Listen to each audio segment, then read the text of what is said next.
My blade is ready to be unleashed.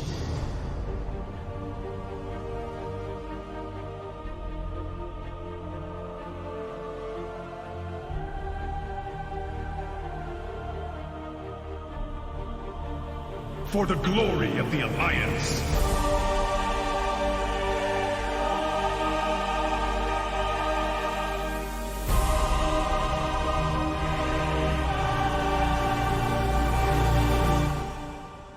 Here I come.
Prepare yourselves, or be overwhelmed!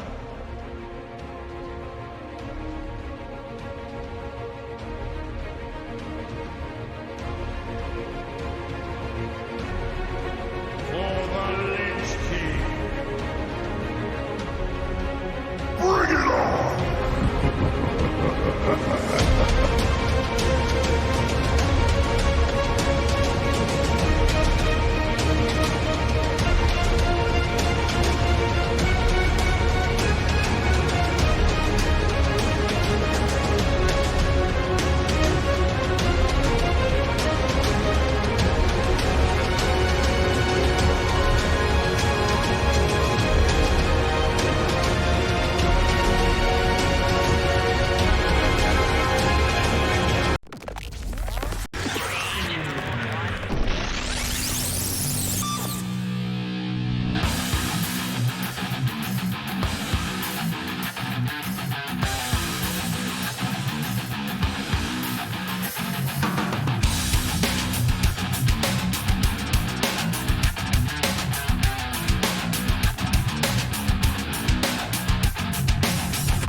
The loot thing?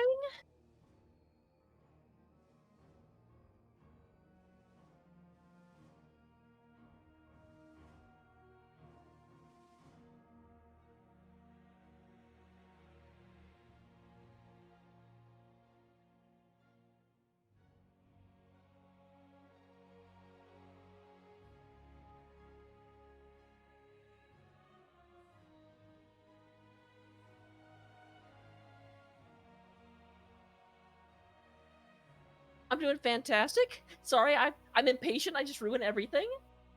Can't wait to be introduced. I'm just like, I'm talking now?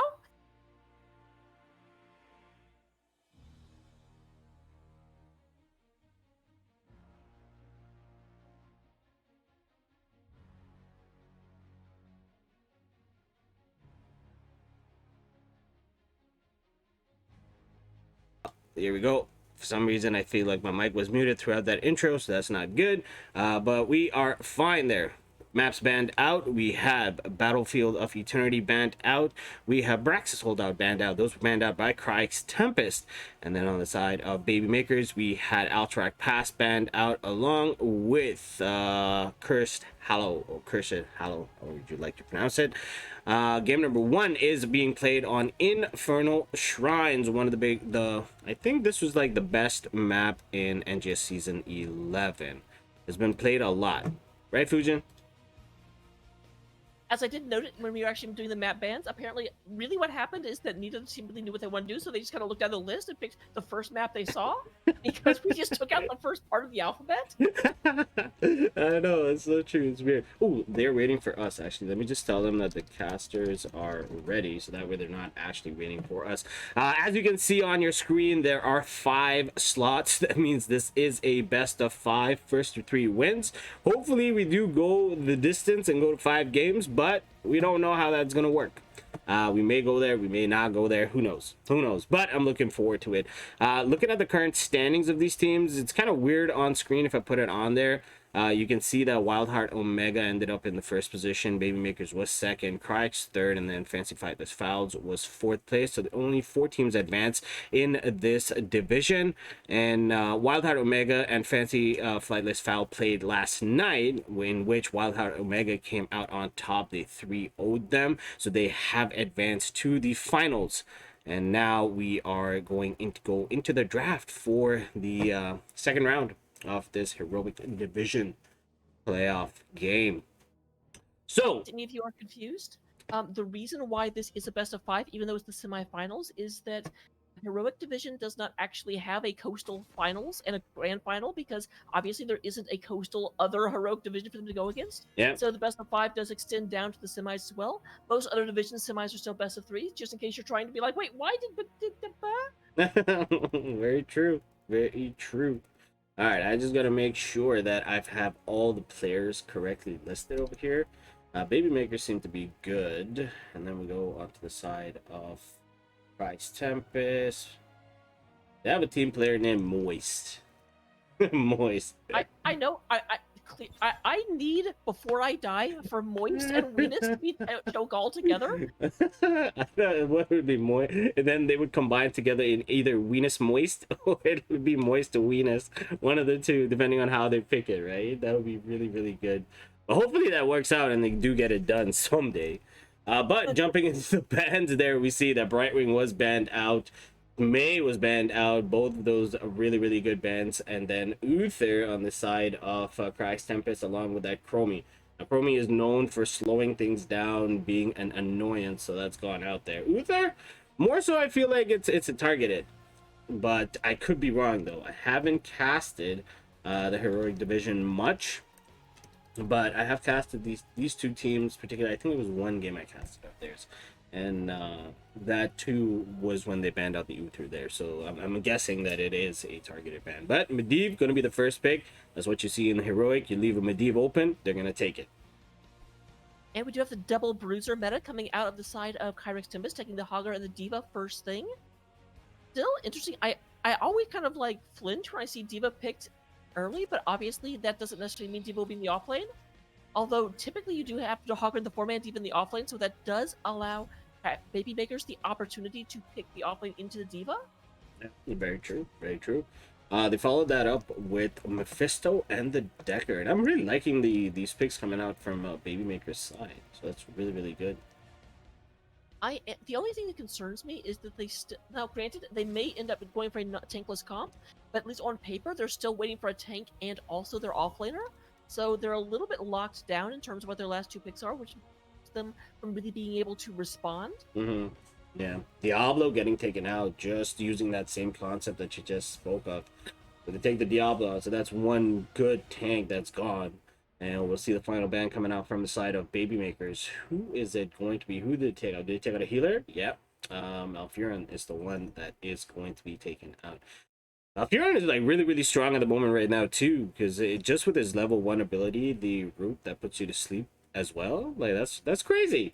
That's a crazy ability. But yeah, so we've got all the bans completed. Brightwing, May, Malfurion for the side of Baby Makers. On the side of Kryix Tempest, we had Uther, Chromie, and the Diablo. And there we have the Lucio come out with the Anubarak. Man, oh man, is Anubarak become famous? Man, I've got to say, Baby Makers is not waiting around on their picks. They go ahead and take Blaze and Zul almost immediately, so it looks like it's going to be the Zul into Diva matchup. And then Blaze kind of being that pseudo bruiser tank, going into Anubrak, who's also a pseudo bruiser tank. Both very, very, very good at just, you know what? I may not be able to take all of the punches, but you can't move, and oh, now you're dead? And now you're dead. Yeah, that makes a lot of sense. Now you're moving even less? Slower. Ooh. All right. You don't see this in lower divs. It picked up a tracer. A tracer. It's gonna be crazy. But that's gonna be it, ladies and gentlemen, for the picks coming out on both squads. We have Medivh, Mephisto, Deckard, Blaze, and Zool going up against Hogger, Diva, Lucio, Anubarak, and the Tracer. Well, since this is on the main NGS channel, I do not have the ability to throw down a prediction. But if one of the mods are there and they do end up throwing down the prediction, that is going to be awesome. But we will jump into game number 1 just around the corner. If I can do that.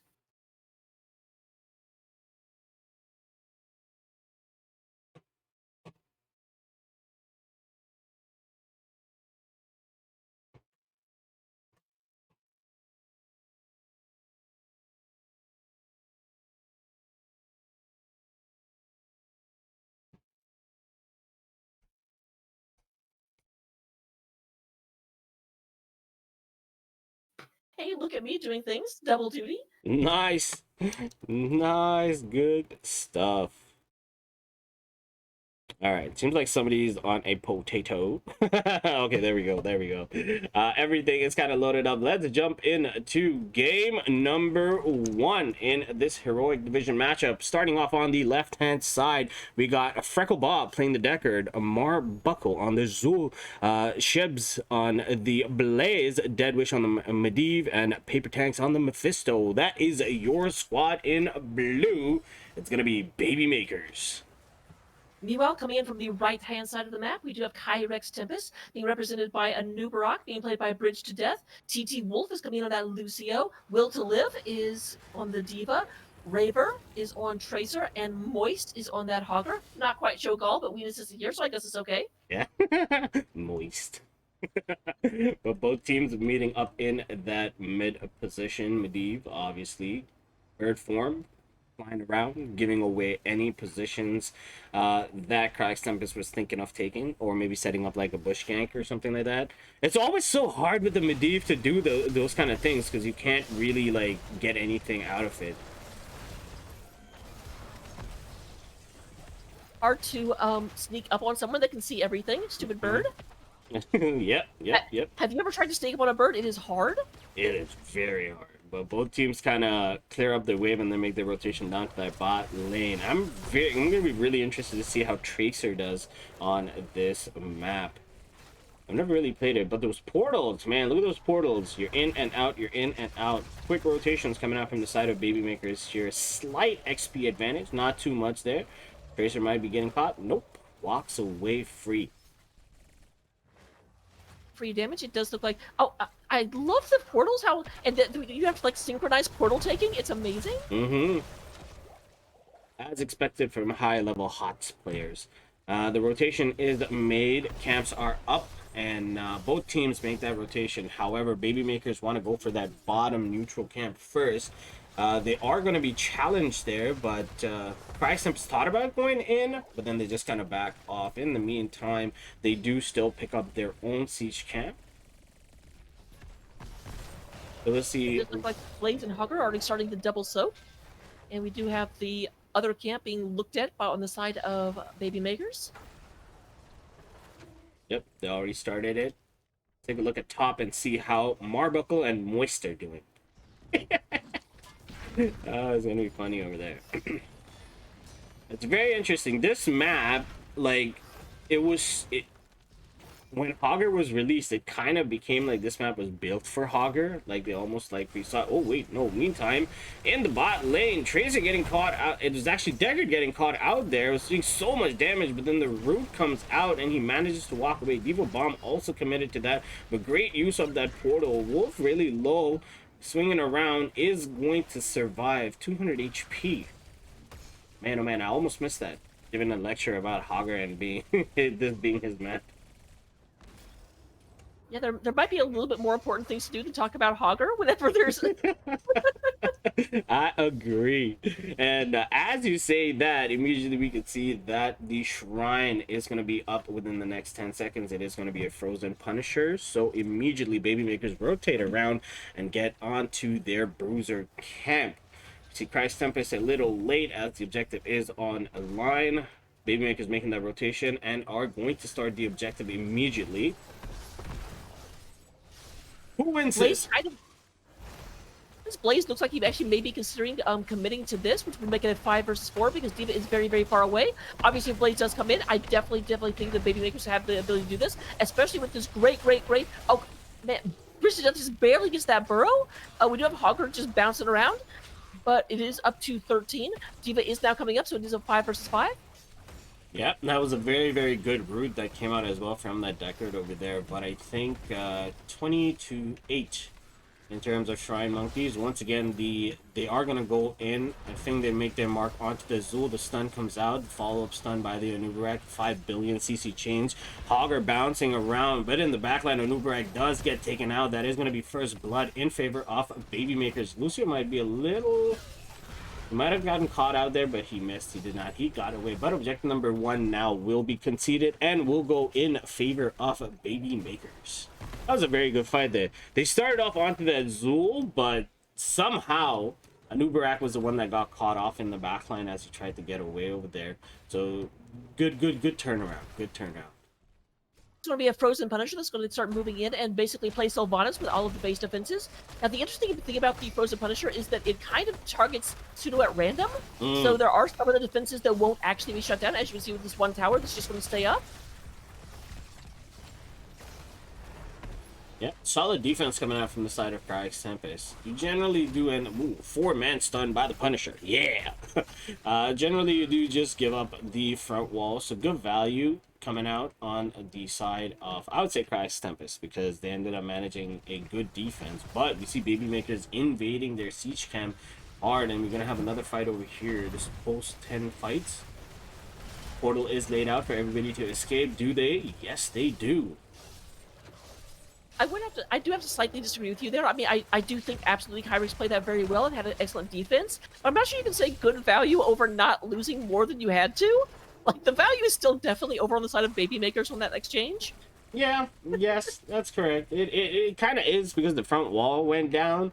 But, I mean, if you look at like some of the other teams that kind of play it out, they end up getting like much more value in terms of offense, because the main target that you want to focus at least minimum is that well, and they managed to defend that. So that's why I say, yeah, that's why. Mephisto getting caught out here at the bottom. Tracer being really annoying, but those roots, man, those roots from Deckard, really good. Anubarak getting caught out as well. Portal is used. D.Va bomb in a great place here. Deckard might get hit with that. Mephisto, yep. Medivh now taking a lot of damage, is going to walk away from the fight. Anubarak comes back in with that burrow charge. Another stunt follow-up, catching that blaze. But once again, the roots separating everybody from that fight. The portal! That portal to get the Zul out. Now, here's the thing. It has to be remembered, that was actually a 4 versus 5 the entire time. Hogger was double soaking the entire time they were fighting, which means the level 6 are about to come online for Kryix Tempest. Yep. They will have, I'm going to guess, about 30 seconds, 20 seconds in order to play with that before their opponents actually have their own heroics to answer. And with that pressure that they put up on there, you see that they went ahead and secured the enemy's siege camp there. And if you want to go over the heroics for the side of Kryix Tempest, you can go ahead. Absolutely. Anubarak is going to go in and pick up that cocoon. We have high five from the Lucio. D.Va going to go in and take micro missiles, which we actually saw her use on the Moonwell. Sticky bomb coming out of that Tracer, and then Hortipult on the Haga. And then on the side of Baby Makers, we do see that we have the Endurance of Hate, we have the Skeleton Mages, we have Combustion, Stay a While, and Listen, along with Poly Bomb. Objective number 2 is going to be activated within the next 30 seconds. It is going to be a Mortar Punisher. Both squads make their rotations onto that Bruiser camp, which will basically provide pressure in that top lane while both teams kind of fight it out or duke it out for the objective. Objective number 1 was successfully taken over by Baby Makers. We'll see how objective number 2 is going to go as Kryix Tempest are already there. There goes that hog. The Hogger spinning around. He's got the good rotation. Micro missiles used as well. Combustion popped out. Skeletal mages as well. Hogger like not giving a two cares about it, just spinning around and round and round. Then he hog wilds right in, Diva Bomb right on top of that. What a portal! What a portal! Medivh is like all day long, but the big problem is that what Medivh is able to do is continuously get his team out of danger, but they just aren't able to really capitalize. They've gotten the one kill of the game, but they keep getting pushed off of the point, and Hogger's once again just bouncing like a mile. He doesn't care. He's like, wah, wah, wah, wah, wah. But we might see Diva's the mech going down over here. So Diva's done. The sleep comes out, catching one. The Hogger's the one that gets caught. The Unstoppable also used by the Lucio for that was actually the cleanse, I believe. Nope. They did. They managed to push them off. Yeah, Baby Makers can't push them off points. I may have to retract that statement. They are getting caught over there. Blaze really low is gonna get that portal and make his way out of there. Can he survive? No, he cannot, and Blaze does go down. They're looking up for follow-up kills. The Diva Bomb goes out as well. Objective did go in favor of Kryix Tempest. Look at the pressure. They're just running everywhere. Medivh finally taken down. This middle port is gonna go down, but they pick up the Mephisto as well. 3 for none in favor of Kryix Tempest. What a fight coming out from them. Amazing. Absolutely great job by Kryix Tempest. Just absolutely no fear diving into the fort and taking people out. Medivh, it should be mentioned, did finish his quest before he died, so there is no reset coming out of that. Yeah. Still, they do go ahead and lose the middle fort. It looks like the bottom fort is going to go down as well because there's a lot of pressure and no one is going down there to defend it right now. Yeah, because they gave them a free clear at mid, they also ended up losing the bottom fort. And with the momentum built up by Kryix Tempest, they are going to go ahead and secure the enemy siege camp. Medivh knows that they're doing it. We'll see if they try to do anything over here. Nope.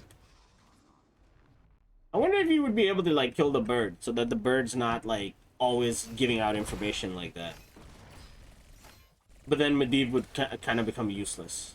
So I guess it would make sense. Like possibly you could have some sort of system where you could shoot the bird, but if you killed the bird, Medivh would just be like on the ground wherever he took off. Yeah. But Cause like look at this. Like he knows exactly. There's the portal. They're looking for it. Oh no. They disengage. Oh, that could have been so dangerous. So dangerous. All the heroics are up. If they had gone in, maybe if they had gone in a little bit earlier, it would have worked out for them. But unfortunately it did not. But Blaze might be in a bit of trouble over here. It does get caught out. The Sticky Bomb comes out as well. He's trying to get as close to the tower as possible. Combustion use is not going to help, and Blaze is going to be taken down. Cocoon onto the Zool. The pinks come out that have caught him. Anubarak's going to wait for that stun. There's the stun come out. Follow-up coming out from Kryix Tempest. Micro missiles used as well, but a nice Ruby's lying around as well. Are they going to continue to fight? Zool is in there. Medivh in the back line. Diva Bomb pop as well, but they are going to scatter. Good team fight. Good team fight. absolutely. And Medivh does keep dropping down in order to actually do a little bit of damage. Obviously, with the quest being done, he is kind of a mini assassin because he can put out a ton of damage at this point in the game. But we do have a pretty good disengage going from the side of Kryix Tempest right now. But what would you have liked to seen on the Medivh? The poly bomb or the ley line? Oh, at this level of play, I do feel like Leyline has more value, just because I think that Polybomb people just it's almost like taking Eternal Feast, where people just immediately know what to do about it. So you don't actually get as much value as you do the Leyline, especially with the twinning where it moves. You can force them off of an area, whereas Polybomb, you force one person to just walk away for a second and come back.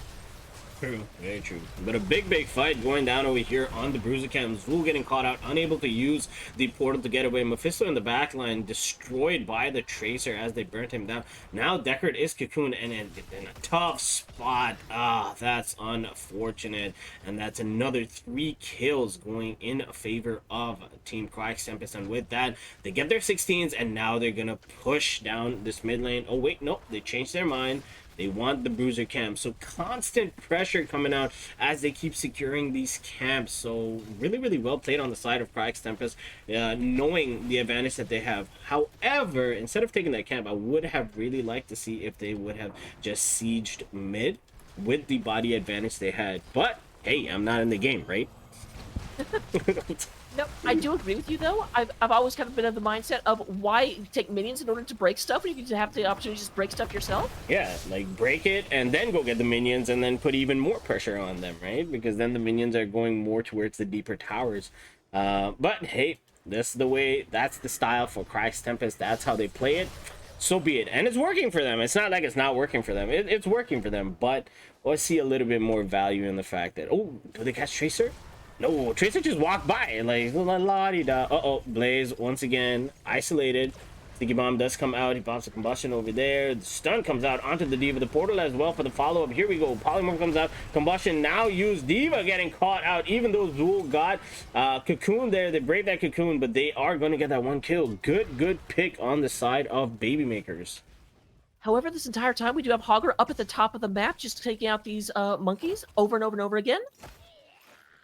So we are up to 36 out of 40, and it is going to be an Arcane Punisher coming down that top lane. Keep in mind the top fort is the one they just took down, so this is going straight to keep wall. Yep. Now, here Where goes the rotation. They take it, they do go ahead and pull back because they want to wait for Deepa to be back alive before they actually push this in.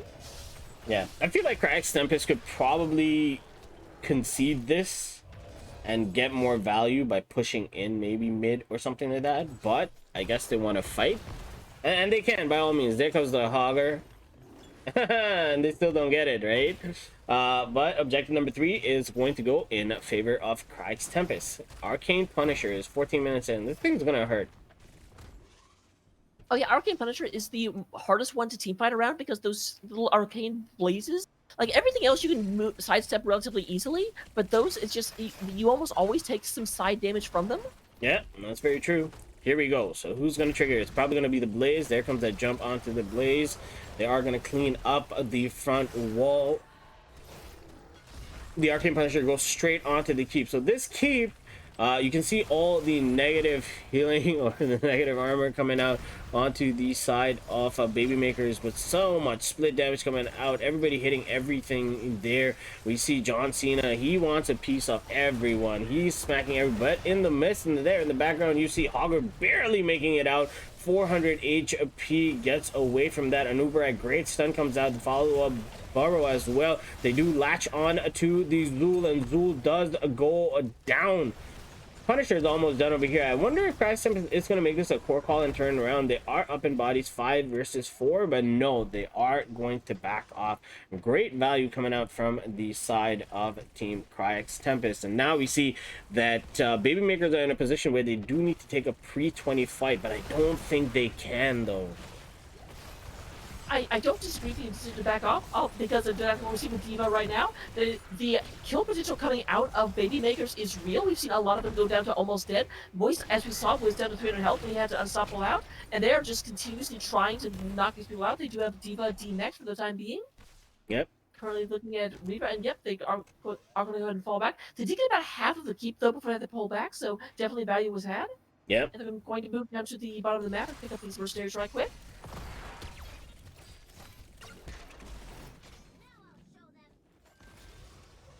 Yeah, at this point in time, I feel like this is Kryix's game to lose because the 20s Storm Talents are online if you want to go over that, and then I'll kind of explain as to why I think that. So Anubarak, to the surprise of no one, goes in and picks up a rewind. The Mixing Fire coming from the Lucio, a blade of armor on that Diva, gets stuffed out of the Tracer, and then no control on the Hogger, again surprising no one. Yeah. It should be renamed No Surprise. Like, no surprise. But like I was saying, I feel like at this point in time, this is Kryix's game to lose. They have a lot of pressure built up towards... Oh, they were looking at the Zul there. Maybe they're chasing. They had a lot of pressure built up towards them. And if Baby Makers manages, let's just say hypothetically manages to team wipe them, those are long death timers. A lot, and that would somewhat allow Baby Makers to make a comeback in the game. But Kryix Tempest playing it very, very good. They are taking advantage of the fact that they were 2 levels above them and, you know, forcing fights at this point in time, which is what you want to do. You don't want to sit back and have the other team catch up to your levels. You want to push forward if you are 2 levels up. Try to get as much as you can. Pressure their keeps, right? Mid keep halfway down, top keep already gone, bottom keep they may get it over here, even though it is a 5v3. Blaze is in the mid lane, 5v4. There we go. Bottom keep goes down too. So win condition has been opened up, as the next objective is going to be in that bot lane. It is going to be a frozen Punisher, and it will be activated within the next 15 seconds. Kryix Tempest, knowing that, send Hogger to do the siege camp, which would add more pressure onto that mid lane once again as they fight over the objective. We do have, of course, both the bottom port and the top port keeping down, so this is going to go straight in onto core. They are moving in. They're trying to split out, but Breach Death was staying in the smoke in order to make sure that they would know whenever they're moving in. And we have Hogger moving around. We have an attack going in, and D.Va just cutting down a lot of damage in half. Here comes the bomb coming out. Love the placement of that bomb. D.Va does get caught out though. Great stay a while and listen, catching 3 people on there. Tracer gets picked off too. Nerds of Hate caught 3 of them as well. Hogger still spinning around, not caring. There comes the stun. They turn around. Burrow comes out from the Anubarak and they turn it around. Zul goes down. Hogger goes down. Deckard goes down. It is a 2v3, but they're so low. We see Mephisto go down. We see Blaze go down. It's a 1v2, and Medivh is trying his best. He's going in and out of those portals, trying to get the objective, but Medivh might go down. Yes, he does. That is gonna be a 5-man team wipe, ladies and gentlemen, going in favor of Team Kryix Tempest. Oh boy. Oh boy. Oh, that was such a good fight. That started, I absolutely thought this was the big moment the Baby Makers needed in order to turn this around, but now granted, they only have Lucio and Anubarak up, which is not the most damaging members of the team of Kryix Tempest. They do have a Frozen Punisher, and the Frozen Punisher is going to get to core before any of Baby Makers is actually alive. Yeah. So core damage for sure. I do wonder if they'll go ahead and take this keeper, if they'll try and help out. I don't think they can actually get core at this point. I don't think so, but maybe if they can get the shield down, that would be good. Man, oh man, is this Punisher slow? He walks so slow. Okay, there we go. He's finally there. But we see members of Baby Maker now coming up, so it will be a good defense coming out. As you said, Anubarak and Lucio are not the ones you want doing damage out. Cocoon comes out on to the Zul. Whoa, they're burning it down. They're trying their best. Anubarak sliding in, sliding right, sliding left, and it is going to be enough to our surprise. Game number 1 is going to go in favor of Team Kryix Tempest. Fantastic play coming out of Kryix Tempest, and also Baby Makers. Like, that was very, very good defense. The first fight and the beginning of that game seemed to be going in favor of Baby Makers, but as the frost got knocked off and people got warmed up a little bit, we just started seeing amazing play, and kind of I will say portal following, because for a while it seemed like they had a very, very difficult time keeping up with the Medivh, moving people around and protecting, but by the end of the game you do have more than twice as many kills coming out of Kryix Tempest, so they definitely figured out how to maneuver around that Medivh. Yeah, no, very, very true. They did. Even though Medivh completed his quest, I mean, I didn't feel like Medivh was as impactful. Like the portals were really, really good in and out, but Kryix Tempest did a really, really good job to play around that. As you can tell, going over the stats real quickly, we can see Mephisto 65,000 in the hero damage side. Blaze 165 siege damage coming out from him, 2 kills, 3 assists, and 3 deaths, and then followed up by Deckard's healing. He did 66k healing coming out. 21k contributed as well from that Medivh, but the winning squad for game number 1, Kryix Tempest, we see Lucio 85,000 healing. He did a really, really good job. 4 kills, 9 assists, 0 deaths. And then we got D.Va with 125k siege damage, and then Hogger just spinning around doing what Hogger does. 2 kills, 8 assists, 1 death, 46k hero damage, 5 kills to 13 in favor of Kryix Tempest. Here are the talents that everybody did go. I did not go over the Storm Talents because it was the final fight, but we see that Mephisto did go a Mimic. We got Mortal Wound for Zool, Flash Fire for the Blaze, Respect the Elderly for Deckard, and Arcane Brilliance for the Medivh. I was almost thinking with the Blaze build, if he had gone Bunker, maybe that could have helped out a little bit more, especially like the Diva Bomb was coming out. But then they had the Medivh portal to kind of get away, and then the team was pretty good at the portals too. So I don't know. Blaze is almost. I don't know. Do you think they go the same way, the same builds, with no tanks and the double bruiser frontline, or do you think they change things up for game number 2? It depends on which map we go to, even though I kind of already know which map we go to. Yeah, we do. But I would say, looking at it, the big thing that the double bruiser setup to do is be very, very aggressive into your opponents. And I kind of feel like, I definitely think that we're going to see that coming out of Kryix Tempest. The Baby Maker response is going to be interesting because I don't think the Medivh was all that super helpful. Mhm. So I think that they don't want to try and blunt the aggression of Kryix Tempest. They want to be able to counter it. And so I almost expect more aggression to come out of them, either that or a much harder defense than just we can move around a lot. Yeah, no, very true, very true. I would agree with that. But let's take a look. Game number 2, we see here, it is going to be Tomb of the Spider Queen. Once again, picked by Kryix Tempest as first pick. Did go to the side of Baby Makers as they were the losing side. Let me just tell them that we are ready. Casters are ready. What was the percentage in the side of the predictions? How did that go? It turns out that Kryix GG ended up making a killing because we did have 29% of the overall group thinking that Kryix was going to win, and so obviously that means that quick math, I think that's 71% of people lost money on that. Oof. But here we go, jumping into game number 2, Tomb of the Spider Queen. Personally, once again, not one of my favorite maps. It's a very, I feel at least, is a very difficult map to play on because your macro has to be so well timed.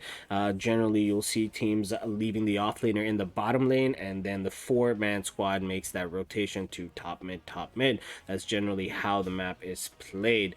Your win condition opens up from the top lane because you do have that boss sitting over there that you could take over and kind of push it in on to the keep. So we'll see how these two teams played out. But similar bands coming out as from game number 1. We got the Brightwing band out, we got the May band out, and then we got the Uther band out and the Chromie band out. So I guess if this does go to a best of 5, and none of these heroes are going to make an appearance, like they're just going to ban it out every single time. Neither team actually changing up their ban strategy at all. The thing that I have to say about Tomb of the Spider Queen is that I very much expect that the difference between this and Infernal Shrines is that it is such a smaller map that rotate. Oh, interesting. We actually have Medivh still first picked. That surprises me. Okay. I don't feel like it got the value it needed to, but you know what? Dead Wish is going to show me up and show me just how good Medivh actually is. Yeah. And I'm here ready to learn. Oh, fair enough.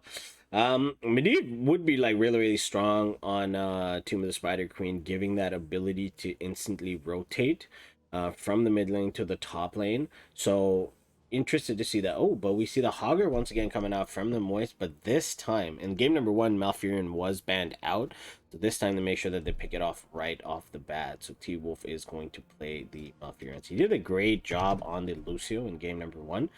Let's see if he can outshine that performance or have a similarly brilliant performance in game number 2. But Zool and Deckard again. So are they going with the exact same comp from game number 1? Those are the exact same first 3 picks coming out from Baby Makers. I'm not sure if it's this. I know they all ended up. I feel like Zool may have come in a little bit later in the pick order, but still, they may be looking for the exact same ones. The real question I have is if they're going to ban out D.Va, because of course taking them off here means they left D.Va on the table for a little bit. But interestingly, we have Kryix actually banning out Maiev, not one of the remaining 2, which is not super surprising. Like, I don't know that they would be afraid of the comp they just beat, but Yeah, I think Paper Tanks plays a very good Maiev.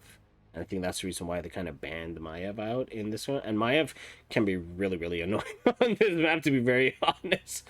Warden's Cage coming out, and Johanna, one of those tanks as well, can have a big impact on it. She can help with the rotation. She can help with clearing out wave, picking up those gems there. And Johanna, just in general, is a bit harder to kill right off the bat. So here's the question. In just a second, are we going to have Blaze Mephisto in order to... Yeah, that's what I'm wondering too. I was like, what is it gonna be? A new... Oh, they get the Junkrat. I like the Junkrat pick over here because Junkrat, you have stall for days.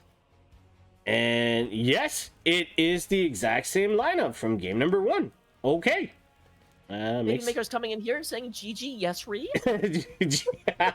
But we are gonna see the final pick coming out from Reaver. Reaver did last pick Tracer in game number 1.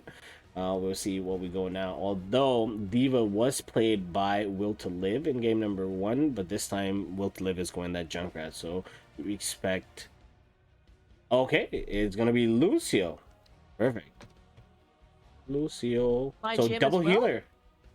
Yep, going a double healer comp. Mhm. Lucio was actually extra terrifying on this map. Remember how I talked about how this was the smallest map in the map pool? Mhm. And the rotations were blazingly fast, and you had to be very, very careful in the offlane? Well, Lucio just basically makes them...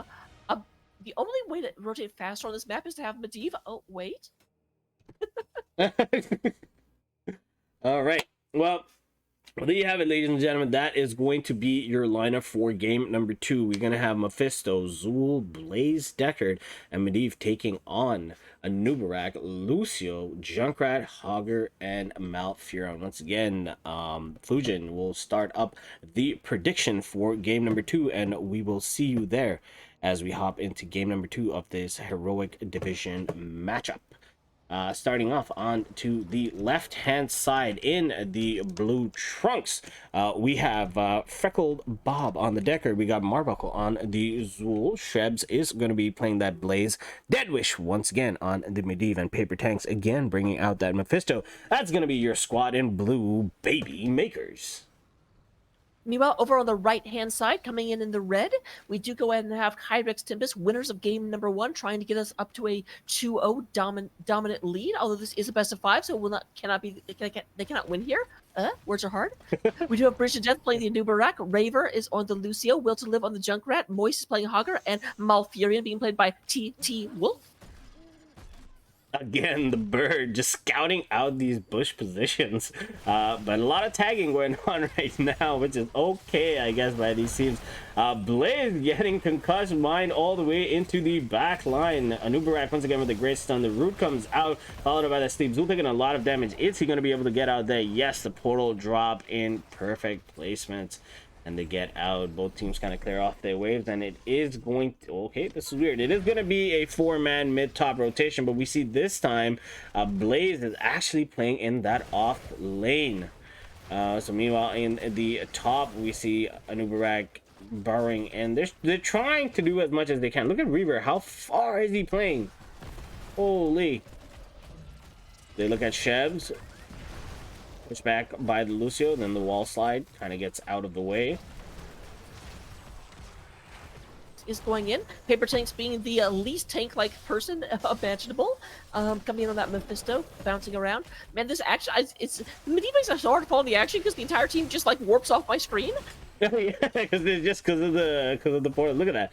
Oh, Zool animal. Oh, barely gets away. Oh my god, he got down to 100 HP. There were so many people there. I'm surprised that he was able to click onto that portal so easily. And oh my god, I would have just I was just taking my hands off my keyboard and mouse. Well, guys, I'm dead. Like, you know, I was just like, that was so well played by him, and they got away. So first blood does not go in favor of Kryix Tempest.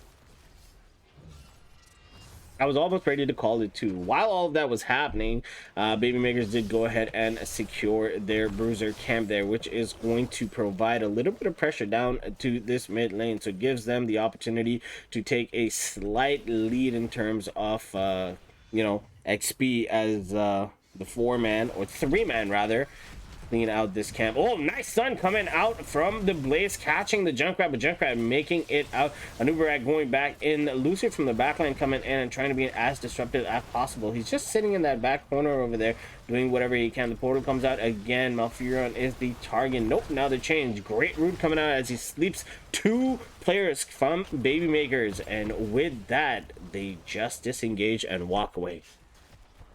Yep. Despite everything that's been going on, we still have no kills to no kills. So, which is very, very kind of surprising. Paper Tanks is going ahead and turning this in. Actually gets it in. I thought the Malfurion actually moonfired him, but I guess it just barely missed. Ever so slightly missed. So we do have people bouncing back and forth. The 4-man is... It's interesting that the 4-man is just sort of like a loose conglomeration of individuals nearby each other. They're not really moving as a pack necessarily. Yeah, like Lucio's like all over the place. Like, look at Lucio. He's just like wall sliding. They turn their attention towards the Blaze, and now he's mid. He's just all over the place. He's behind enemy lines. Oh, good concussion mine coming out onto that Zul, followed up by the root to sleep, and Zul might be in a bit of trouble there. Can he get to the... No, he cannot. And there you have it, ladies and gentlemen. That is going to be first blood coming out in favor of Kryix Tempest, but they're not done. Lucio swinging by in. Great boot back onto Deathwish, and Medivh is going to go down, and that's a reset. That is unfortunate. That is unfortunate. Like one where I made a point of talking about how the quest was already done, and so they didn't lose their stacks. Not so much the case this time. No, that was very well played by the Lucio. He waited. As soon as the opponent came out, he booped him back straight into a root, and that was it. Objective number 1 is going to go in favor of Kryix Tempest. So at the lower divs, what we do is when you get the objective is you pressure the top lane, right? Because you want to open that up. But we'll see how it's done in these higher divs. Which lane are they going to prioritize? Right now, it looks like they're in the middle. All 4 members of the 4-men are down there. Hawker is still hanging out in the bottom lane because you said this is my lane. Oh my god, they were prioritizing kills a little bit more. It was a great play. What a concussive mine came out onto that Zul, pushing him right into a root. Those roots by Malfurion have been perfect. Look at that root. Concussion mine, pushing them back into the back line of Kryix Tempest. The damage coming out there. They still aren't they're unable to close it out, but I think Paper Tanks is their next target as he holds 23 gems. Absolutely. We have Lucio up top going up against the Zul. And let me just point out, I feel like the Lucio is a explicit response to the Medivh. What we keep seeing is that boop back in order to secure kills after the portal falls down so they can't actually use the portal. Ooh. And there we go once again. Yeah. I'm like a future prophet. Yeah, Medivh gets caught out, and they also pick the Junkrat in response to that, because as soon as the portal comes down, if Junkrat gets his timing really good and drops a concussion mine there, he can boop anyone out of it. Like, not boop, but like blow anyone out of it. But meanwhile, in the bottom lane here, Blaze getting really, really low, lower than 100 HP, and barely manages to get away. He too has 21 gems on him, but he is gonna go back, get a full reset, and now Reaver is going to turn in the 7 that he is carrying. They don't have enough as of yet for a second turn in, but the pressure that they're putting on to Baby Maker is unreal at this point in time. There's something wrong with my voice? What? What happened to your voice? I don't know, but the chat is saying that my voice is slightly robotic, which is not the best. Is your voice... Alright, try talking now. Alright. I will say all of the words that you want me to. We can diagnose this at some other point because there's stuff happening. Right? We actually have a little bit of an engagement going in onto Freckle Bob.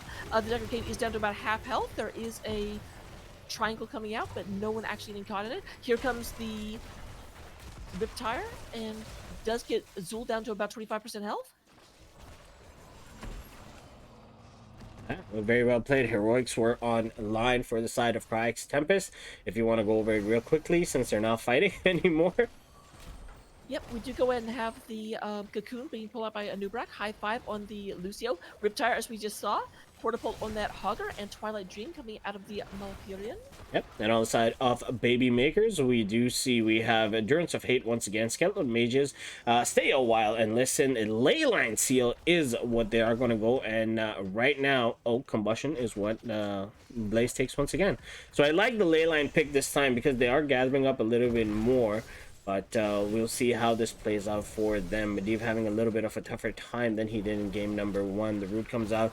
Mephisto might be in there deep, but that was just his illusion. Oh no, I forgot what's it called. That ability.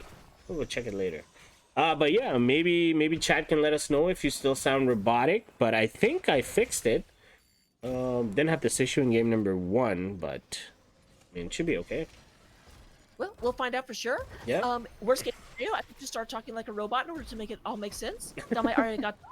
But there comes the turn-in, but this time the turn-in does go in favor of Baby Makers. They managed to get away with the amount of gems that they have, but we still see Paper Tanks does have 28 on him. The root coming out, catching the Zool, follow-up stun coming out, the burrow, then the stun, the boot back by the concussion mine. Riptire also popped. They're trying to get to them as soon as possible. The root to kind of stop them.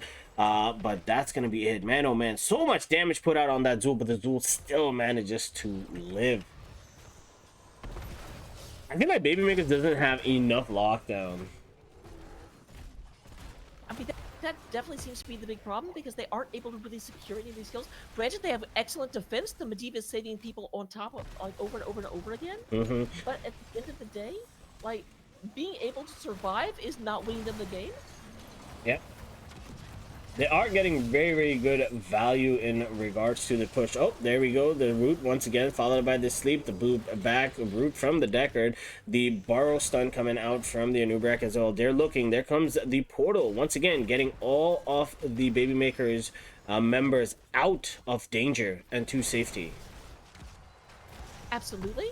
So that's going to allow them to very much stay where they can move in. We do have another. Or we hit the end of a phase. Sorry, I'm looking at my audio settings. I'm just going to ignore them now. Oh, is it still bad? No, I want to know why it's doing it. I don't know why, but oh well. I'm not going to worry about it right now. Here we go, another portal. They were chasing, though, other than the Anubarak 50 billion CC chains, like... And they're still not managing to secure it. There comes a cocoon out onto that Mephisto. Mephisto's going to... Oh, look at that Leyline! Catching 3 people. Marbuckle comes in from the back of the Blaze. Stuns in. The combustion comes out. Great stay a while and listen. Mephisto does still get caught out there. Root coming out onto the Anubrak. Anubrak is going to be able to make it out there. He follow-up stun with the boot back from the Lucio. Great placement. What a play. Another 1 kill coming out in favor of Team Kryix Tempest. That was a little crazy. A little crazy. I've got to say, this pick on the Junkrat is amazing, and it's making a lot of difference. Over and over and over again, that is what's actually securing this kill, because they just... The big ability on the side of Baby Makers is Medivh being able to relocate people, but when they get located away from where Medivh expects them to be, they just suddenly have no escape, and they're counting on that escape. Yep, very true. I like the picks coming out. Uh-oh, there we go. Stun coming out once again. Uh-oh, look at Lucio's positioning. He's all the way in the back by himself. Root coming out. Follow-up stun by the Anubarak. Stunlock coming out from the Zool as well onto the Anubarak. But once again, unable to finish. And we do have the last of the Web Weavers that's kind of high health down at bottom. The other 2 are just about gone, but Hogger is just moving in on this bottom port. It looks like this port is going to be the first one going down. Marbuckle is down there in order to try and like move in on this, and is getting a lot of damage done on this Web Weaver, but the force health is falling much faster than Web Weaver's is. And there we go. Awesome. Yeah, meanwhile in the top lane there was a good exchange of abilities used by both squads there, but Baby Makers do manage to save the top fort. Although Kryix Tempest do have another turn in and they are going to use that immediately. Oh, Medivh getting caught out by the Anubrak. The double stun comes out. There comes the Lucio. The ley line was popped into the back, catching 2 people, but it's not going to be enough, and Medivh goes down. That is another reset. Oh, unfortunate. Look at that. Who's gotten caught? Deckard all alone. Portable to use the stun coming out, sleep as well. Follow. Oof, way too much. Endurance of hate catching the hogger, but that's gonna be it. And objective number 3, I believe this is gonna go 4. It's gonna go in favor once again of Kryix. And the fighting does not stop. They want more. They go in and they secure the kill on to the Zul, and with that, they are going to get off. Oh, the turn-in actually went in favor of Baby Makers. I missed that. Unfortunately, we do have the blue spiders coming out and helping the baby makers. Unfortunately, the attack went in and actually took out a lot of members of baby makers right as these spiders went out. So there's almost no chance these will actually get any real value. They're even having a hard time moving past their own walls. Down at the bottom, Rayvar is just going ahead and just harassing this poor Marbuckle. That's what I was looking at. I'm like, this Lucio's so aggressive, and now he's gonna go up against the Medivh over here and make Medivh's life, like, you know, miserable. He's making it harder and harder, and oh, jeez. I like Rayvar dropping the default spray. Come on. He's like, all right, like that's what I got. Like, you're gonna drop cheese, your default for you. All right, but I think now, okay, they're trying to get that turn in. Will they be able to get it? We'll see. Medivh is on top of them. The root comes out from the Deckard. Lucio once again riding on the walls, being a pest. Doing what a Lucio should be doing. Just keep on being annoying. But an Uberag does have 28 gems on him, so he has the target on his back.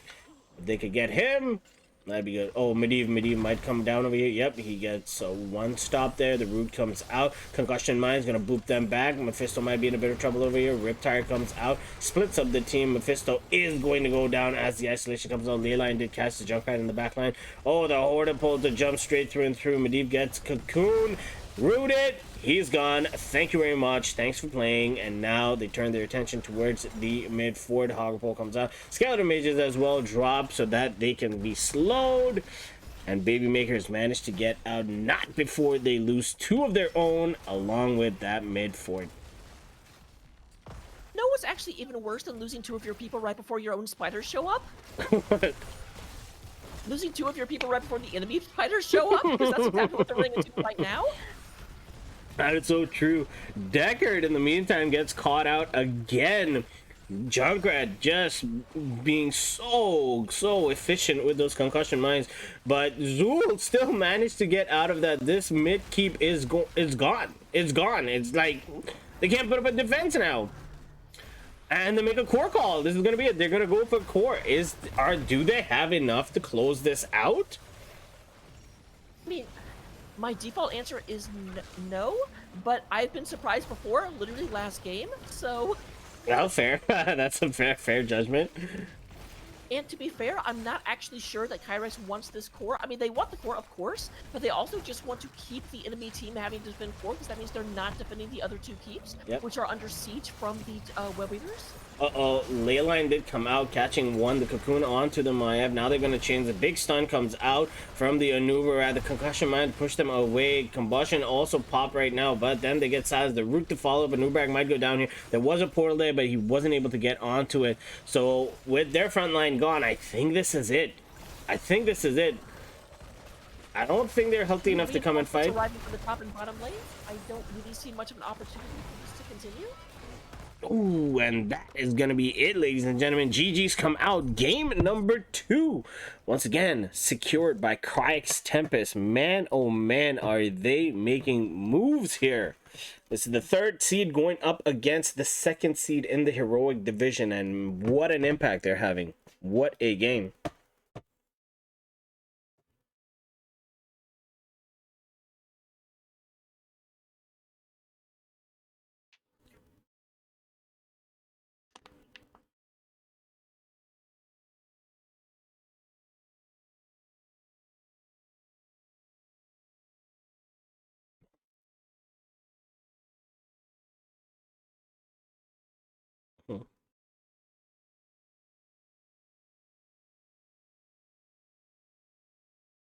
Yeah, very true, and I agree with that. And I also feel like Lucio was such an impact as well.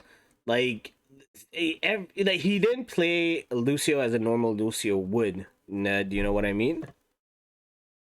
Oh, absolutely. That's the thing, because it was a double support, but it wasn't really a double support because Lucio was not acting as a support. Lucio was acting as a um Pest. well, a pest and a your portals don't matter if you can't get near them. Exactly. Like he was always in the enemy's backline. Like how many times do you see your healer? That's why I think they took the second healer, right? Like Lucio was just he was playing Lucio the way he was playing Tracer in game number 1. So his main thing was not, oh, I'm gonna stay back and heal the team. It's I'm gonna try to disrupt them as much as possible. Any opportunity that I can get to like disrupt their backline, I'm gonna do it. And he did every single time. He was like all over the place. It was crazy. And then on top of that, to have the Junkrat to do the to disrupt the portals was genius. And okay, having a draft, you know, that counters them is one thing, but playing the draft efficiently, that's another thing. And Kryix Tempest did both. They counter drafted them, right? They're like, oh, you guys want to play the exact same comp from game number 1? Sure, be our guest, no problem. We'll just counter the heck out of it. And that's what they did. But then they played it so well as well. Like it was such a good performance coming out from Kryix Tempest. But just to quickly go over the stats, we see that Mephisto this time putting out 35k in hero damage, 125k siege damage coming out from that blaze, 48k healing from the Deckard, and Medivh contributing 13k. Now the winning side, you see Junkrat's numbers there, 163k siege damage coming out with 54k hero damage, 65k healing coming out from that Malfurion, which was his primary role, but then 20k additional healing coming out from that Lucio. Man, oh man, the impact that they had, it was great. Concussion mine, toss people behind while they try to run and get to the portal. Lucio's there, boops them back straight into a root by the Malfurion. Stunned by the Nubarak, 50 billion stuns coming out, was crazy. 11 kills to none in favor of Kryix Tempest. Ridiculous. Here are the the talents. If you would like to copy it, if you would like to criticize it, whatever. It's all over here for you to take a look at. But game number 2 in favor of Kryix Tempest. How are the predictions looking, Fujin? All right, so looking at the predictions real quick, we did have a bit of a reversal. Apparently, when Baby Makers went with the exact same draft as they went with in game 1, that did not cause a lot of the people to support them in game 1 to re-support. We do have 63% of the people betting did bet on Kryix Tempest and are going to be paid by the remaining 37%. Yep. Well, we're still waiting now for game number 2. I believe game number 3, it is up and online, and we're going to jump into it in just a second. But do you think that right now baby makers are going to shy away or turn away from the from the composition that they've been going through, or are they going to stay the exact same way? Are they going to pick up that Medivh again? Are they going to pick up the Blaze, you know, the Zool? Are they going to stay with that, or? I mean, I certainly hope to everything above that they do move away from it, because it didn't work in game 1 and it got shut down super hard in game 2. So obviously their opponents know how to handle a Medivh. Yep. If they are going to go with it, I would say, now here's the thing I don't know. I don't know if Kryix Tempest also runs Medivh. Because if they just waited until the end to pick that Medivh and actually like allowed themselves to not be fully countered by the entire enemy draft, it might work better. Yeah, exactly. I agree. That makes a lot of sense. That it could go that way, but so in all 3 games, baby makers are the ones that have gotten first pick, and the first picks that they went with was Medivh. This is game number 3. That means if Kryix Tempest wins, right? That's it. There's no opportunity for baby makers to go any further. This is it for them. This is everything on the line. So we're gonna see what they do. But the one thing that has not changed since game number 1 has been the first 4 bans that we see. Brightwing gets banned out, May gets banned out, Uther gets banned out, and Chromie gets banned out. But okay, there we go. We're gonna see some changes. Variants coming out of the side of baby makers with Marbuckle's taking Hogger, saying, you know what? I have had to lane against Hogger for 2 games so far. No, I want the hero. Yeah, exactly. It's my turn to play it. Oh, so I'm hoping a better lineup coming out because Dragonshire is okay. They go this time. The Kryix Tempest is not waiting for their picks. It's just pick. Let's go. But what was I gonna say? Yes, I was gonna say Dragonshire is also a 3-lane map, right? Priority lane is the bot lane here. You win from the bottom. You can win from mid too if you want to, but generally it's the bottom lane. You cannot go from the top lane because top lane has the death of the bridge of death, so you don't want to fight over there. But we'll see how these teams play it out going into the pick. So Hogger, Diablo, Sylvanas. Those are really good picks for the map. Apparently, we do have baby makers going in with Team Evil. Or at the very least, team I like to kill humans. I like to kill humans. It's funny. Oh, a different band. Yeah, we do have Rexar and Lucio on the other side. They do not want to run into a Stukov, which is interesting. Apparently, they have decided that Baby Makers is possibly running a different comp, which is a good decision to make considering their first 3 picks are all different. Yeah, exactly. I like the Stukov ban over there. Stukov is like really annoying hero to go up against, especially a good Stukov. And I mean, if like Freckle Bob has played the Deckard really great. And I feel like maybe the Stukov would have been more so of a ban towards him than the comp itself. Garrosh getting banned out. That's another great tank to ban out over here. We may see who else is left from the tanks? Anubarak one more time coming out maybe. Or we could see the Mal'Ganis. We've seen Mal'Ganis coming out on Dragonshire. We'll see. Moist goes with the Sonya. I like the Sonya over here. Ooh, and we see the Falstad come out. I was wondering, the auto attack Falstad build is really strong right now. Like it's still strong. Dishonorable Discharge is still banned out, so hopefully they don't pick that by mistake or anything like that, and then we'll need a reset. I hope they're aware of that, but we'll see how that goes. I'm very curious to see how Hogger into Sonya will go, if they're in the offlane, or is this a 4-man Sonya? Or is it a 4-man Rexar? Sorry, 4-man Rexar. I would assume that Rexar's probably in the offlane. Well, it's tough. Yeah, it's I'm tough. not 100% sure. Mhm. Rexar does kind of own the offlane in this map, but Hogger is not easy to lane into. Yeah. You can kind of do the same thing you do to Sonya, where you stun him out and get a lot of free damage, but as soon as he becomes unstoppable, he just gets on top of Rexar, and then Rexar just has to try and run away and gets bashed into walls, and it's just no fun. I might be a Rexar main. Oh, oh yeah, go ahead. Also, I may have figured out what is wrong with the audio, so hopefully that will be fixed. Oh, you did? Very Okay, near future. awesome. Should be good. I think I fixed it, but I could be wrong. Well, what it looks like is happening is that you had the in-game mic also on, and I was not talking to that microphone.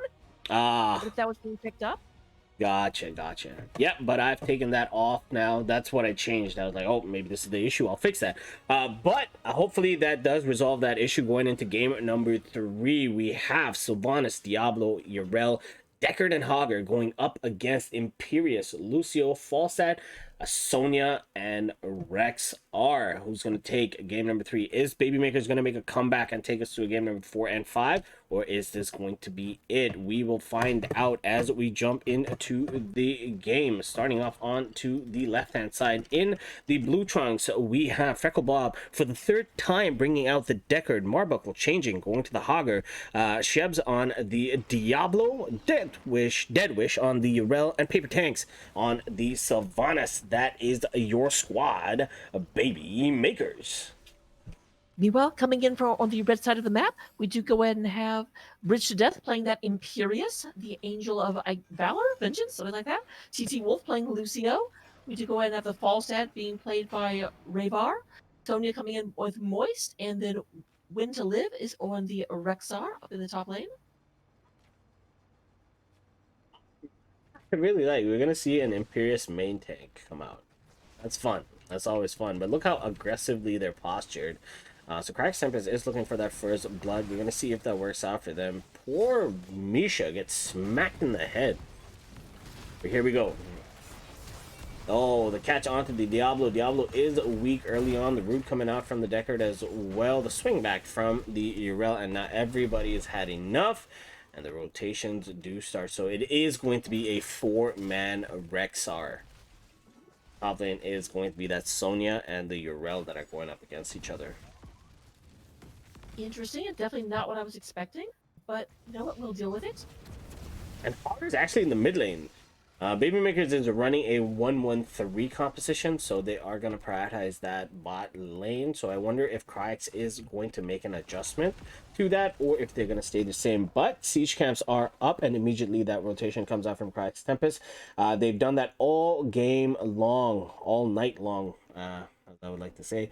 Every single time there's a siege camp up, they were on it. Misha making sure, or scouting out the other side. Are they going to be aggressive and go in?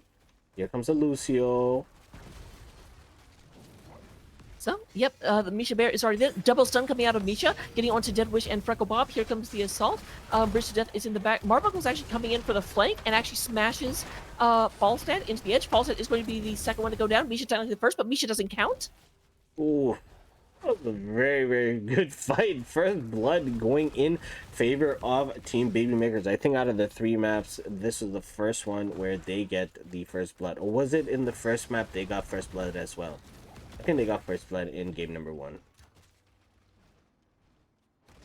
But, Yeah, I believe so. In game number 1, I do think they got first blood. Yep. It kind of got away from it a little bit later. Definitely did not get first blood last map. Yeah, that was 100% last map they did. But with the body advantage, they went to the bot lane and secured that bruiser camp. That bruiser camp is going to help them push in this wall as they clean out that wave that's stopping them for like a second there.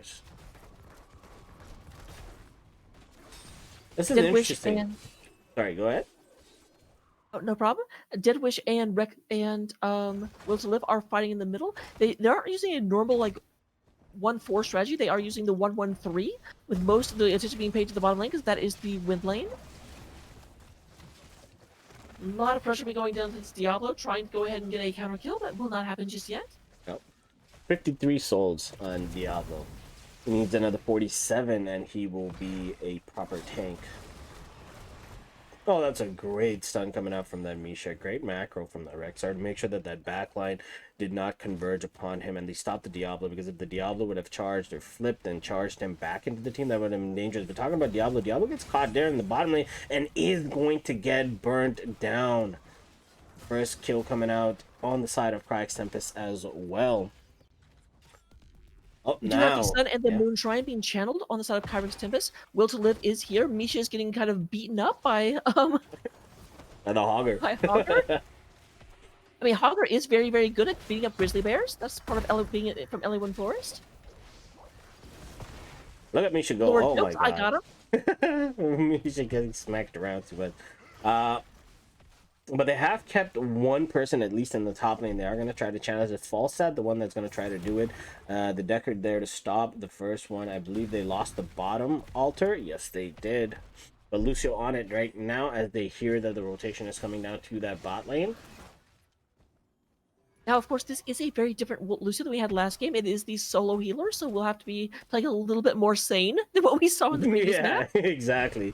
Not the craziness that will come out. Oh, he stopped that channel, but oh, what? He didn't.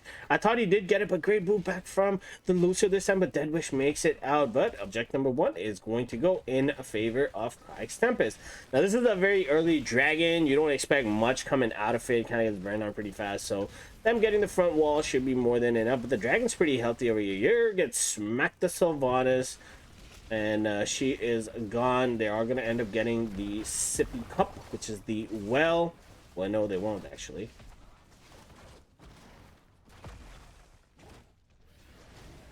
So it's interesting that they're actually prioritizing the fort more than the well. Like, obviously well, never mind. Okay. As you I was say, going that to say the well goes that down. the fort is obviously more important if you could actually get it, but there was almost no chance of it actually falling. But never mind, they knew exactly what they were doing. I should never question them.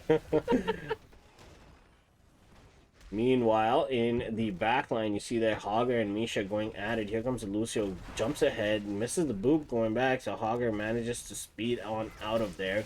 Sonya is onto that bruiser camp, so that's going to have added pressure into that top lane. The value coming out from that first objective was pretty good. You see like the bottom wall, one of the towers is gone, and mid the entire front wall and the well was taken, and now the team for Babymakers do make their rotation onto their own bruiser camp to basically match theirs. Like almost every camp on the entire map was taken within about a second. It looked like fireworks. I know, bing, bing, bing, bing. On both sides, but we do have the heroics online for the side of Kryix Tempest if you want to go over him. All right, Kryix Tempest is going to go and have Imperius taking the angelic armaments. High five once again, 3 for 3 coming out of that Lucio. We do have Mighty Gust on the fall stand, not falling into the Hinterlands Blast train we've been seeing lately. Wrath of Berserker on the Sonya, and Unleash the Boars coming from that Rexa. Oh, are they looking for a big fight over here in the bottom lane? Hogger spinning around. Unleash the Boars used by that Rex. Are they all waiting to charge into the Imperius? No follow-up set. The Skewer misses. Ardament's popped as well. Misha taking a lot of damage trying to stop the bat. APOC comes out as well. Who are we trying to focus over here? There comes a charge. It was Misha, the only one that goes down in that big exchange there. I felt like that wasn't enough focus. I know, there was damage everywhere, and it felt like almost all of the heroes got down to about a half to like 2/3 life. Yeah, that's true. But real quickly, going over the heroics onto the side of Babymakers while this fight goes on. Nope, I'll hold off till it goes on. Big Root comes out. A lot of damage coming out onto Sylvanas. Sylvanas trying to get away, but Misha on her tail, smacking and biting and clawing and stunning. Oh, the stun missed over there. But we do have Wailing Arrow. APOC coming out. Ardent Defender along with Stay a While and Listen with the Hortipult. I do have to wonder if Misha does extra damage to Sylvanas because, like, bears really love gnawing on, bone. Ooh, Misha goes down. It's so funny when Misha gets smacked around by a Hogger. It's like, ah! Like, get away from me. But I believe Sylvanas in that engagement... Oh, there we go. The black arrow's being used over there. Shut down the towers. It's done. But there comes a Rexar now. There is a flank opportunity from the backline. They're looking for something, but nope. Oh, there comes in the charge onto the Lucio. Seer coming out onto Diablo. Diablo taking a lot of damage. He does have soul, so he's pretty tanky. APOC coming out on top of the sleeve there. Who are they looking for? The big gust to get them out of it. Surprising, I didn't see a lot of damage actually falling onto Kryix just yet. And so they kind of just like said, Diablo, we almost killed you. How about you get away? Yeah. Diablo said, okay. He's like, sure, why not? You want to save me? No problem. I'm gone.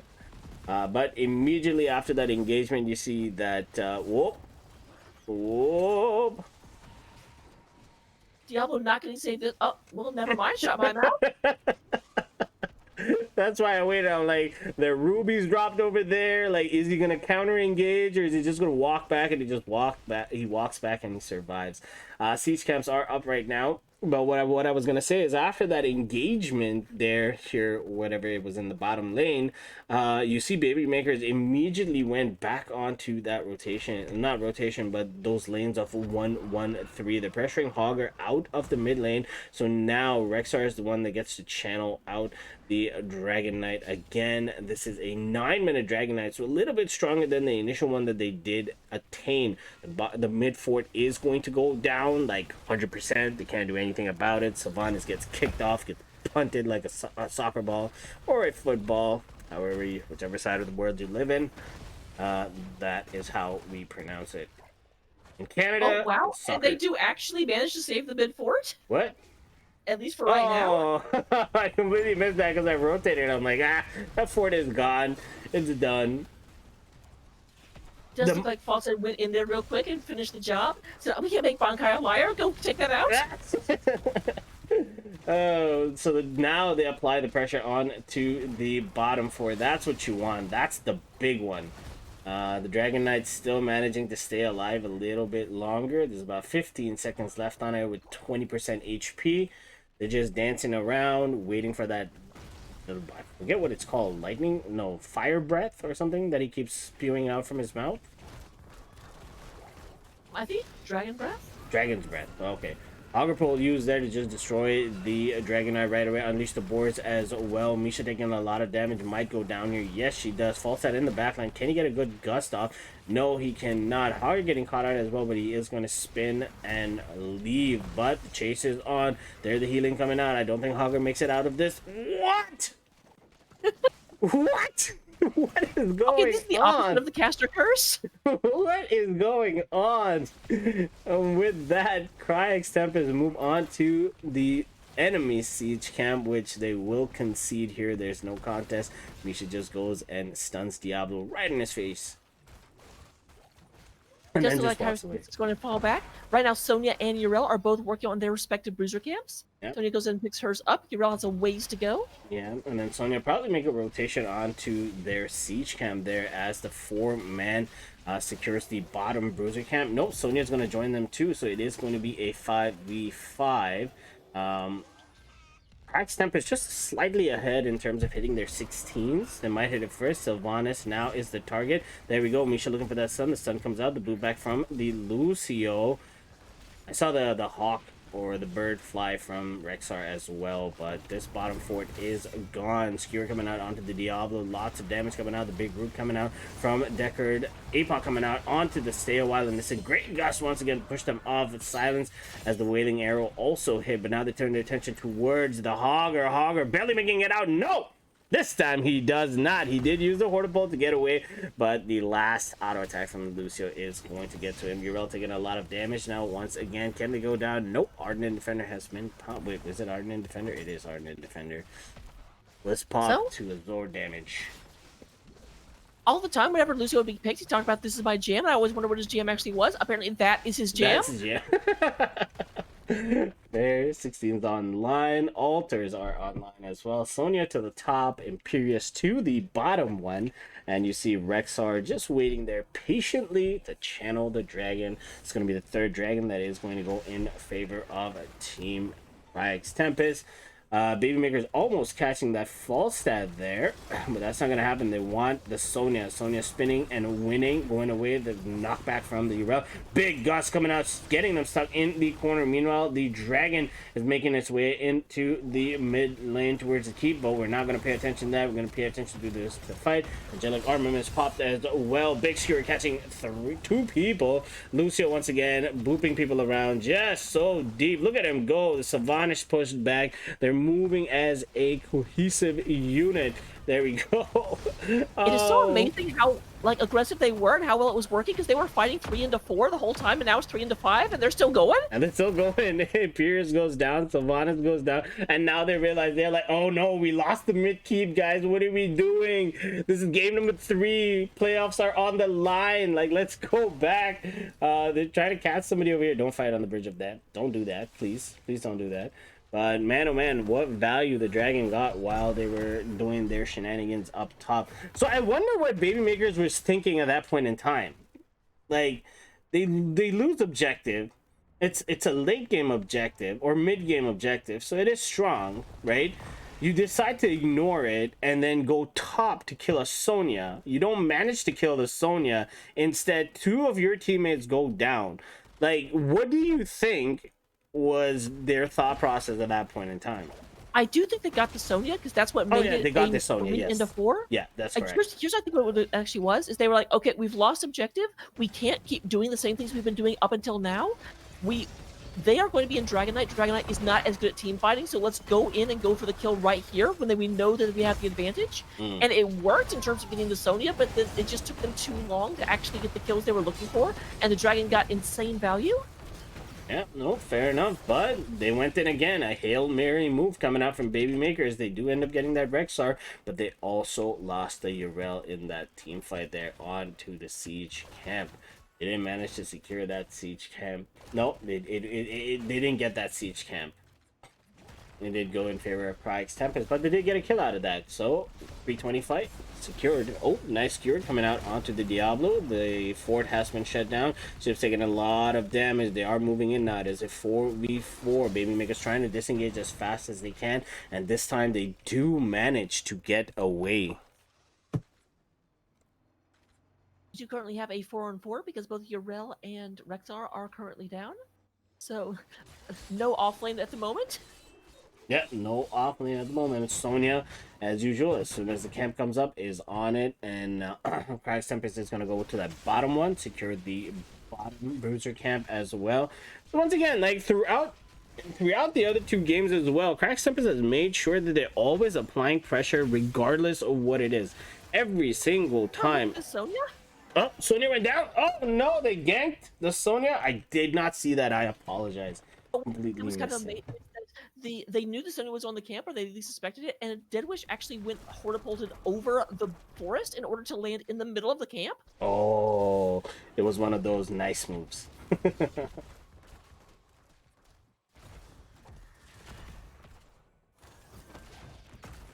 Is going to actually give Babymakers a little bit of a opportunity here. They are down 20s, but it is 4 versus 5 at the moment. So as long as they can actually catch a advantage, they do go ahead and get the bottom fort. They are almost at 20, maybe about 10% away. 20%. Yeah, Kryix is already at the 20s if you want to go over their Storm Talents. So they are going to go ahead and pick up Heavenly Host for the Imperius. Mixing Fire once again on the Lucio. Wind Tunnel on that Falstaff. Composite Spear and Kill Command because... never mind. I thought we were about to have a fight. They finished it off. They disengaged. They're like, nah, no fight, no fight. And now 20 got... wow, that was a good cleanse there. That was so fast. Diablo charged, banged his head into a wall there. But for the Storm Talents on the side of Babymakers, we do see Bolt of the Storm, we see Hellgate, we see Sephirim, we see Respect the Elderly, and No Control. And Rexar was taken down in the top lane. Fortunately, I did not catch that as I was going over the talents tiers. But now I feel like Babymakers are getting like super aggro. They're getting really aggressive now. They're like, nope, this is it. Game number 3. We need to bring it back. We've lost quite a bit. This is a do or die for them basically. So now I feel like if they had brought out this aggression from the get-go, right? It would have been a very different scenario over here. Very, very different. It definitely is actually catching Kryix a little bit off guard. Up until now, they've played a very, very pseudo-defensive comp and been like, okay, let them come in. We will like deflect and parry. I think the actual term is riposte. Riposte. Oh, they're setting up here. They can see Diablo. Diablo is not in the bush. He couldn't get into the bush. Who are they looking? They're looking for a pick right now. There goes Diablo onto the Lucio. There comes out that combo, the hit back. Oh, great. Gus Wind Tunnel being used. They are trapped right onto that wall. What can they get out of this? And nothing. Unleash the Boars comes out as well. I do love the fact they went for the Lucio first, because the Lucio's high 5 is what keeps shutting down this like pick-off comp. Yeah. And so for the next 49 seconds, they can actually play the way they meant they wanted to play this game, because Lucio isn't there to ruin everything. Yeah, 44 seconds, a long time. A charge onto the false side. The combo is completed. He does barrel roll away. There comes the APOC in this choke point. All 4 of them getting caught out there. They need to pick one target. Sonya is the one that they go for first. Sonya goes down. Hogger spinning around. The No Control getting so much value. 4 kills coming out for the Hogger. Well, no, sorry, 3.5 as they get the Misha. Those are long dead timers. For the first time, the objective goes in favor of Babymakers. All they need to do is bring that dragon down to that bot lane and they can push it and close out this game. And that's exactly what they're doing. Black Arrow is used onto the keep. The keep is going to be switched off of it. They're banging out as much damage as they can. Rexar's got Misha back now, but what can Rexar do? I think it is going to be it. GG's already being called out by Bridge to Dead. They aren't going to try to defend as Lucio comes out as well. It is a 2v5 at the moment. But I think this is going to be it, ladies and gentlemen. We have a game number... what is it? 4. Game number 4. Babymakers are not done. They are not... Whoa, where's this going? They are not done. They are going to make a comeback. Oh my god, what a turn of events. What a turn of events.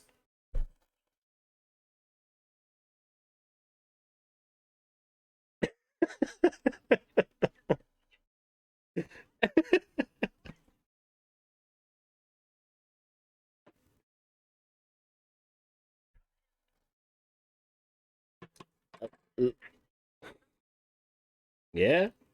It does, and with the change to high five, they made it even better. But it finally felt like baby makers are like their backs were against the wall. It was it was gonna be done. Like, this is it for them. No more opportunities after this, unless until we wait till season 12 comes out, right? And it kind of sunk in. It felt like it finally sunk in, and they started playing the composition like what it was meant to be played as. And man, oh man, what a turnaround that was. One misstep by Kryix Tempest, they got caught out, they got picked off. The fight went in favor of baby makers, because that fight that they took in that little choke point, that was a 4v5. At that point in time, like, Falstad did get caught by the Diablo, but he managed to barrel roll out instead of taking that fight. If Kryix Tempest had like disengaged at that point in time, maybe the game wouldn't have ended, right? But they chose to fight over there, and that's what kind of led to the downfall. And the big hogger, I believe, is the no control.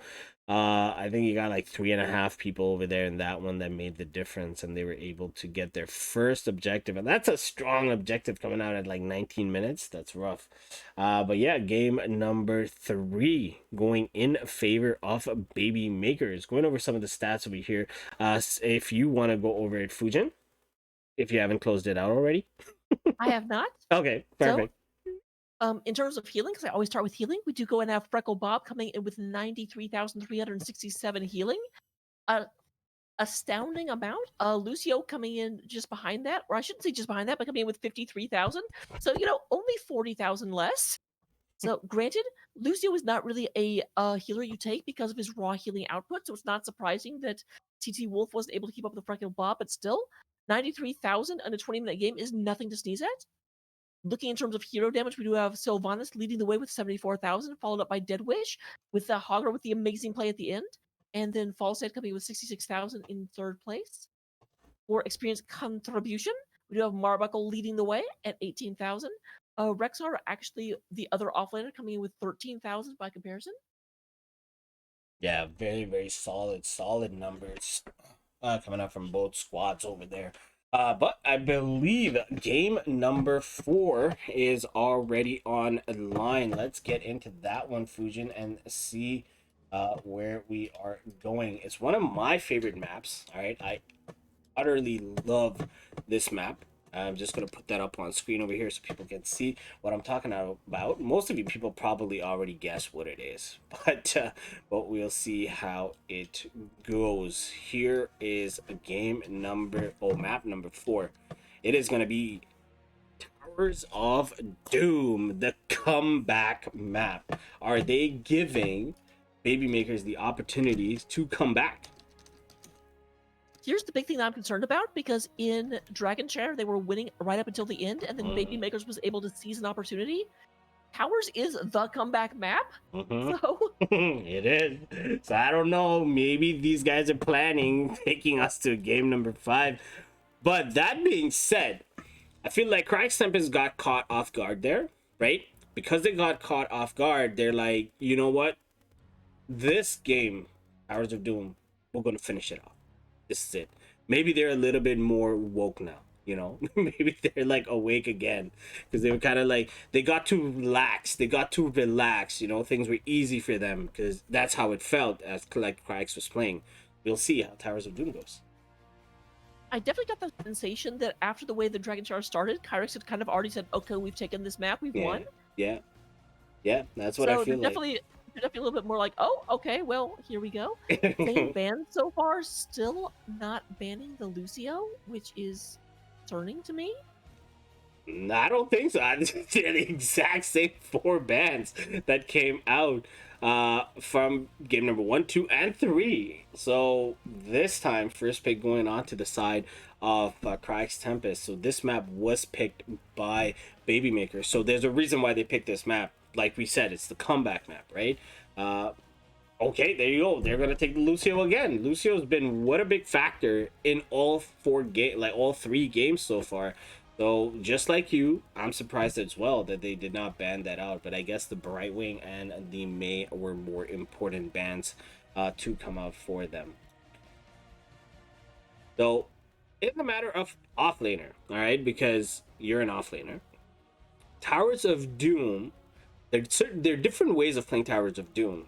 Okay, they go Kerrigan and Cassia with the first 2 picks. All right, great picks coming out. We'll talk about that in a second, but I want your opinion. Who would you go over here as an offlaner? It depends on who I'm playing against. Which team am I playing as in this experiment? Both these teams. So So, yeah, go ahead. um, either Hogger or Malthael is generally the best offlaner on this map. Obviously, with Pale Horse, Malthael can actually double soak faster than anyone except for a perfect Hogger. Hogger can actually set up his bounces to be able to go almost instantly from top to middle lane, but you have to be super experienced on this hero. However, being the fact that we are up in the heroic division, I kind of expect them to be at that level. So I am going to be very closely watching this Hogger to see if he can actually go between the 2 lanes near instantaneously. Now that Hogger's been picked up, I'm not sure. I mean, Malthael is still an okay counter to Hogger. It's still a skill matchup, but it's not like Malthael just gets like dunked on as long as he can stay away from the walls. Mm-hmm. True.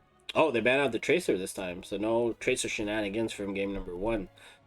Cassia and Kerrigan coming out early DPS picks from the squad of Baby Makers. Diablo, the next band coming in, that's a good band. Diablo very strong on this map, lots of walls to bang you into, complete his combo.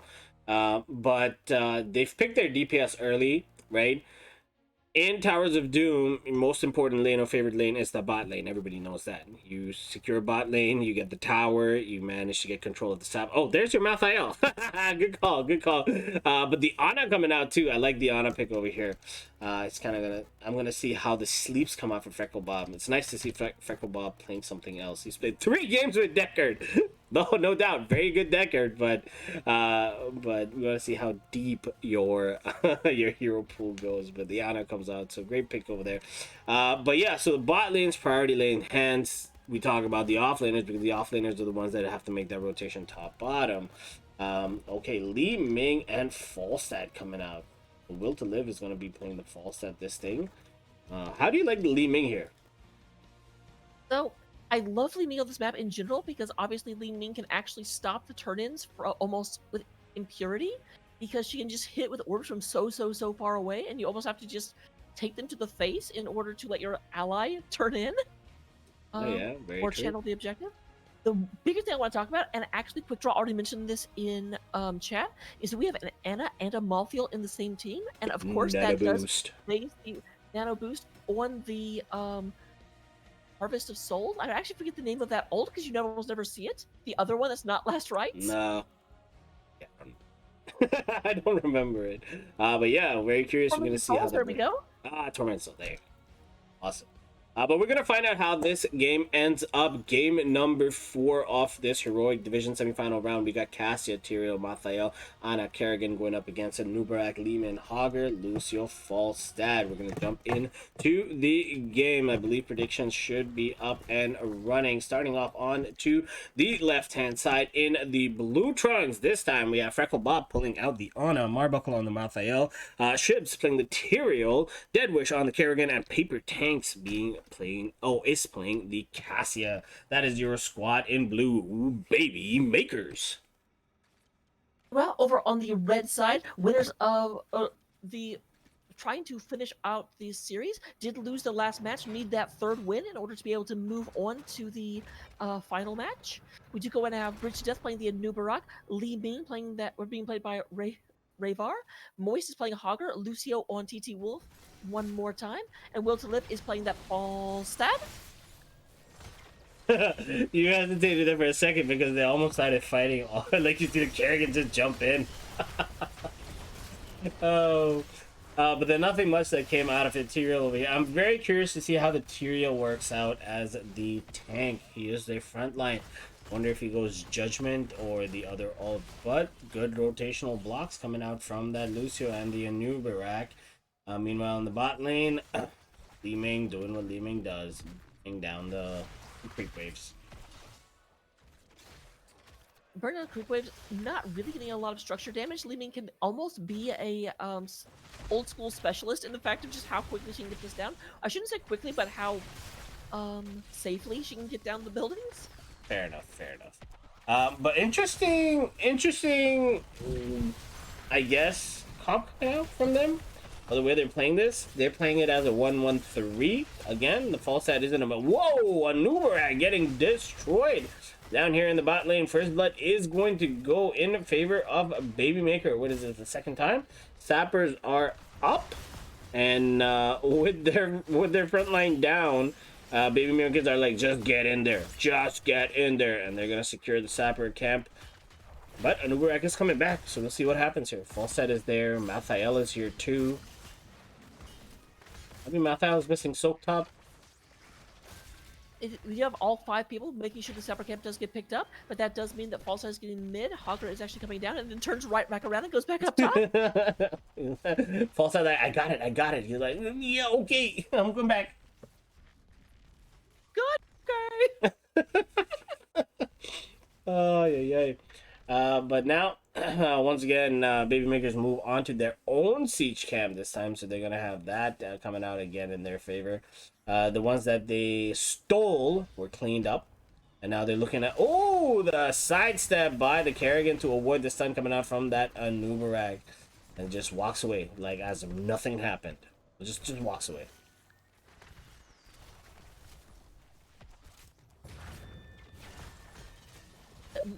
The Sappers down below, currently trying to be moved across by Baby Makers. The opposing, well, there are no opposing Sappers, so used to like the Sapper camps being taken by both teams at the beginning, and they're like, wait, nope, never mind. Yeah, the first alt phase is going to be online within the next 10 seconds. As you can see on your screens, it is going to be a 3 alter phase. You see Falstad already in an aggressive position to stop that Mathael from channeling his. Hogger is going to channel the one on top there. Kerrigan is here as well. There is going to be a fight here in the bot lane for this one. Even exchange onto the tops there. We'll see how the bottom lane goes. All right, so Paulson will get down here first because obviously Fly is broken, but he actually was not sure where the enemy would be, so he kind of moved a little bit back and did not get as much value out of that as he should have. Moist is very, very low, is unstoppable, but Malthael is hunting that down. Just look like Malthael has to turn around, not be able to get that. Yep, and they did a lot of damage on the Hogger as that rotation came down from the Mathael and the Kerrigan. Ping's coming out that they are moving towards the objective. Generally, you want your healer to kind of channel it while their front line stops everything. Can they stop the Ana from completing it? Oh, no, they can, and Ana gets it finally. So, a 4-shot advantage going in favor of Team Baby Makers, 36-32. Hogger is moving back up. Is going to be the first one to disengage, but Malthael is right there behind them. Malthael did, of course, take on a Pale Horse, so should be able to come close to keeping up with Hogger. I have not paid attention to... It does not look like Hogger has the perfect bounces in order to get immediately between the 2 lanes. Yep. Ooh, they were setting up for a bush, and Kerrigan might be getting caught out over here, and yes, is blown up ASAP by that Falstad. First kill coming out in favor of Kryix Tempest. 1 for 1. So, we do have relatively even experience. It's a slight lead coming out for Kryix Tempest. Likely because... Actually, I'm not sure, because they also lost the Mercenary camp. I think they got the kill, that's why they got they got it. Well, okay, yeah, their kill did come later, that makes sense. Yeah. Saber camps were up, both teams make that rotation, so this time you'll be able to see both of the teams getting their own Saber camps as normally you would have it. I feel like with the Kerrigan comp that they're running, you would want to be a little bit more aggro in terms of the early game, because Kerrigan can do so much. Yeah, Kerrigan is definitely a win early hero. It's very interesting. I remember when Malthael came out, a lot of people mistakenly thought Malthael was kind of like Kerrigan, when actually they're like polar opposites. Yeah. Malthael is definitely a late game when the hit point bars are full. That's when Malthael shines. Ooh, the combo missing from Kerrigan, and Kerrigan ASAP bolts out of there. All right, objective number 2 is online. It is going to be a single altar phase, so you are going to see a big fight coming out over here in the back there. The combo missing one again by Kerrigan. They turn the attention towards Mathael. Mathael taking a lot of damage. Can he get away? Yes, he manages to get away. Paper Tanks may find himself in a very, very bad position over there. Hogger, oh, he got some good bounces over there. A lot of damage coming out once again, but they managed to push Baby Makers away, and they're going to even the score out at 32 apiece. Absolutely. So neither team behind, so neither team has to like worry about the possibility of an amazing comeback. Yeah. Not yet though. Not yet though. The game starts to get really, really interesting once you pass like the 20 shots, so you come down to like the last 16 or 15 shots. That's where things kind of start to get interesting. But Anubarak being a little aggressive, uses his borrow charge into the I believe it was a Cassia. They're closer under their own tower, taking a bit of tower damage there as well. They're playing it so interestingly. The 4-man is the one that's making the rotation top bottom. Sometimes Hogger is down there as well. They leave Falstead there a couple of times too, turning it into a 1-1-3 game, just like right now. Falstead is going to that mid lane to catch it, and there's 3 people down at the bottom. So that means that if Babymaker takes advantage off that and maybe gets a pick off, they should be able to get a little bit more siege damage coming in. But now Babymakers are the ones playing to the tune of Kryix Tempest. They're making their 4-man rotate while Mathael comes down as well to their mid lane. So they have 5 people here at mid. Good, because what ends up happening is that you're never 100% sure what Malthiel or the rest of the team will be doing. It actually shut my mouth because this is absolutely deleted.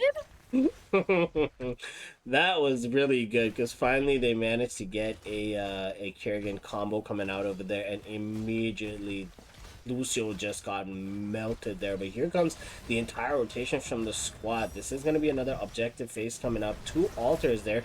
Kerrigan in a bit of trouble, misses her combo once again. In the back line, you see the Gust being used. They are going to secure their sapper camps. Coming out onto that Mathael. The follow-up stuns from Anubarak as well. A lot of damage being put out of there. Lucio is alive and going to make an appearance into this fight. Kerrigan gets a good combination off onto that Hogger. Hogger goes down. So it is currently a 5v4. How does Babymaker take advantage of this? Is a excellent question. I do want to point out, as some of the heroes are being picked up, that we do have that Nano Tormented Souls possibility coming out. There is a almost catches the never mind, almost becomes absolutely catches the Reaver. And you were asking how Baby makes take advantage of this, like that. Like that. That's what I was gonna say. Pro analysis. Both objectives are gonna be channeled, so that's gonna be 8 shots going in favor of Babymaker. Oh, another good combination coming out from the Kerrigan, catching that Lucio, and he gets melted off. Pink's coming out once again for the Kerrigan move over there. Cassia stealing that kill. I think maybe the pings are for Cassia. But with that advantage, and now they are going to push in this tower. That's what you want. You want early control of this tower. It's very important. Every time you secure a tower on Towers of Doom, it gives you 1 additional shot. Right now we see the score at 32-24 in favor of Babymakers. I should be mentioned, I think everyone in chat already knows this, but that is true for everything except for the boss. The boss is 4 no matter what. Yeah, that's true. That's true. Oh, the heroics were online. I know we're at level 13, but if you want to go over the ones for Kryix Tempest, and then I'll cover Babymakers real quick. All right. I already talked about, we already saw the high 5 being used, so I'm not going to talk about Lucio's got high 5. Plus, I think everyone knew that from level 1. We have Mighty Gust on the Falstad. We have Portapult on Hogger. We have a Force coming out of that Li Ming, and of course Cocoon, the Isolation ult on the Anubarak. Yep, perfect. And outside of Babymakers, we see Ball Lightning. We see, I believe it is Sanctification. And then we have Tormented Souls, as predicted by Fujin. Got Nano Boost, and we got Ultralisk. Summon Ultralisk for the Kerrigan. Those were the heroics, and we saw most of them being used in that fight a little bit earlier up there. So we do have a single Ultra phase coming up. Everyone is moving down here. Hogger and Malthiel are coming in last. I think Malthiel is going to be the last man to the party. fashionably late, as I think the Fashionably term is. late. But here we go. Kryix is doing a good job of kind of pushing baby makers and away and keeping them at bay there. But they need somebody to be channeling that. Holy Ground was used as well. Big gust used by Falstad. But Kerrigan deep in the line there. Summon Ultralisk used as well. They turn their attention towards the Falstad. Falstad manages to get away there. Ball Lightning also popped off, and that for look at that Hogger. Oh my God, Hogger used the Hogger Pope to kind of get away. Can he do it though? Can he do it? There.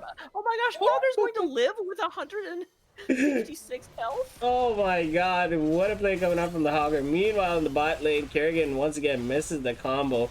But she is jumping around from target to target. Basically uses what is that called? Where she cocoons herself.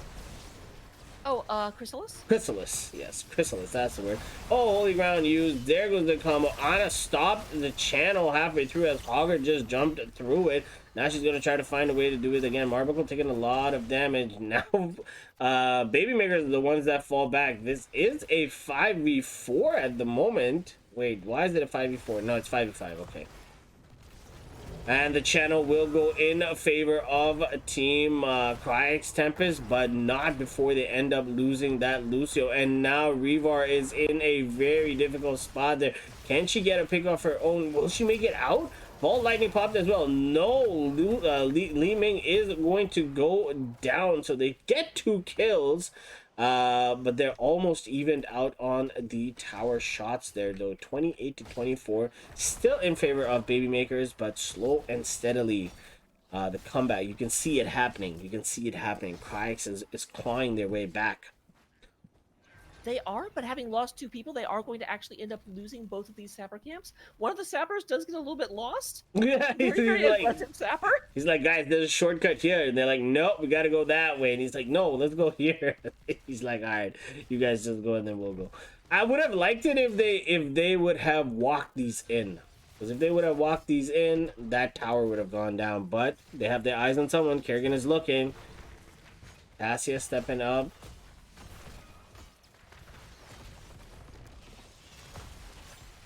Alright, Kerrigan just goes straight onto point. You have 3 sappers walking up here, and with the fight so far in advance, I do think they actually will go into that tower and possibly take it down. There is Tormented Souls used, but unfortunately, Walthio was going ahead and being targeted by that tower. Oh, tower just barely alive, is it? Yep, there it goes. There we go. You have it converted? Oh, the combo missed once again by the Kerrigan. That's unfortunate. But now that they've acquired this bottom tower, all they need to do is just defend it. That's it. Defend it. But they're going to try and fight over here. But a good stun coming out from that Anubarak to make sure that they stop in their tracks over there.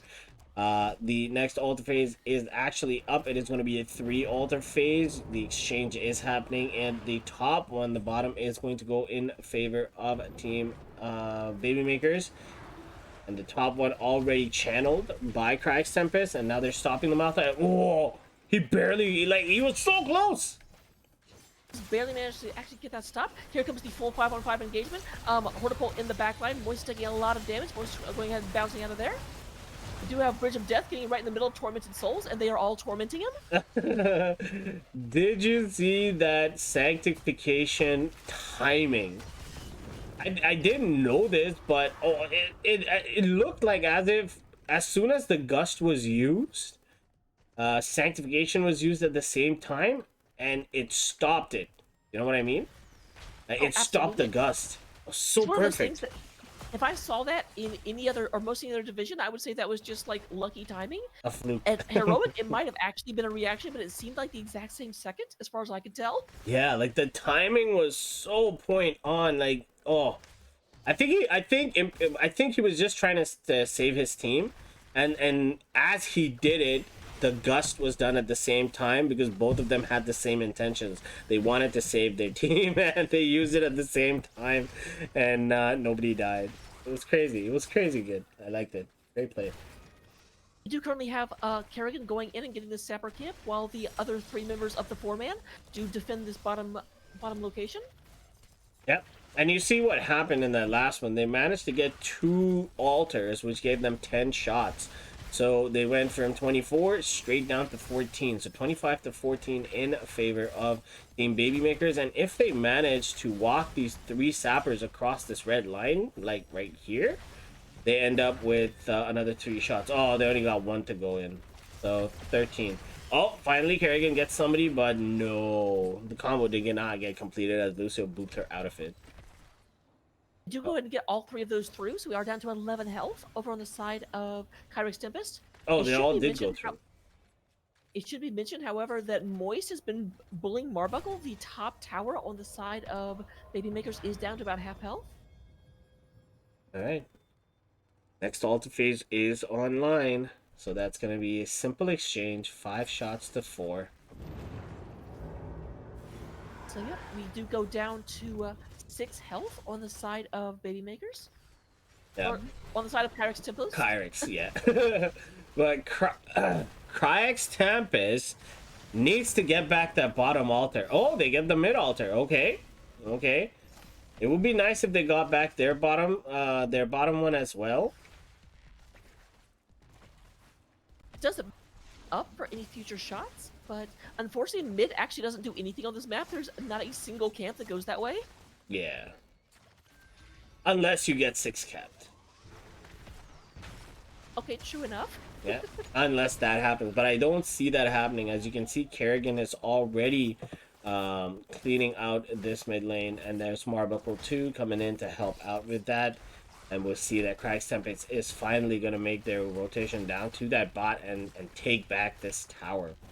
Next objective is going to be a single altar phase that should be up within the next 30 seconds or so. Both squads managed to take back their own towers. And now we're all even. Storm Talents are online in the side of Babymakers. I'll go over them really quickly. We got Infinite Ball Lightning. We had Holy Arena. We have No One Can Stop Death. Nano Infusion. And what is this last one? Psionic Shift. Any differently named teleport talents? Yeah, they're all the same. You can port. That's what the name should be. You can port. Or jump somewhere. Or something like that. Something funny. Uh-oh, Lucio might be in a big trouble over here. Oh. Lucio very, very fast. That's one of those situations where he completely avoided where Kerrigan was going to try and combo, but Kerrigan's combo would come up for too terribly long. And of course, you have to actually move into this altar through a Kerrigan, which is scary. Yeah. Well, there we go. That channel went through, so it is going to be... Uh-oh. Raphael taking a lot of damage over there. The Nano Boost was not used, though. Nano Boost was not used. However, they do go ahead and get the channel. That does put Kryix Tempest down to 2 health on their core. Ooh. This is within range of boss to end the game, so they need to be careful. There is a 1-for-1 for Malthael for Anubarak. But Malthael does have that no one can lose death or whatever it's called. No one can stop death. And he is back. But Anubarak is still down for another 50 seconds. So with Malthael being over there... this might be it, ladies and gentlemen. I don't know. This might be it. Storm Talents are online for Kryix Tempest as well, if you want to go over it real quickly.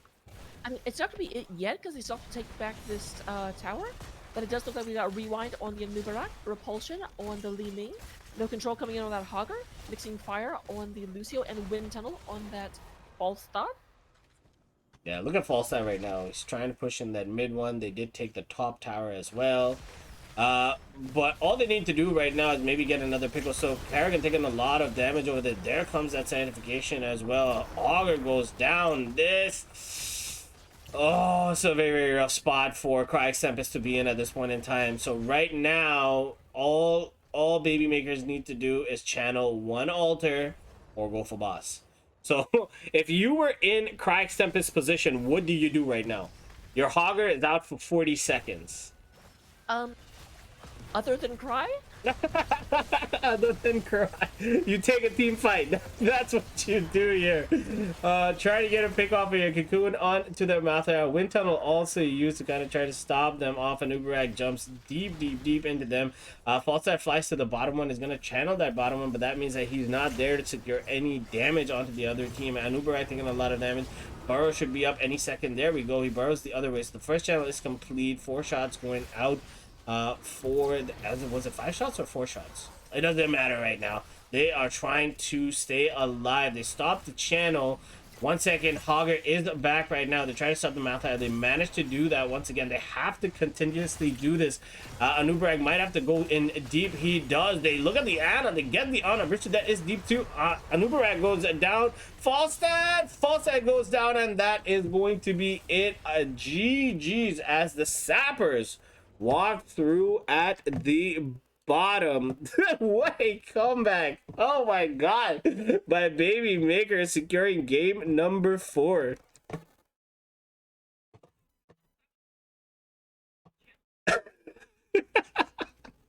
yeah I was like looking at it, but I didn't put the camera on it, so I saw, because I guess it was a really smart move by Baby Makers, because there's 2 altars. If they fight for 1 altar and occupy the attention of the team, the Sappers that they carried early is just going to walk straight on through, because the bottom tower was theirs already.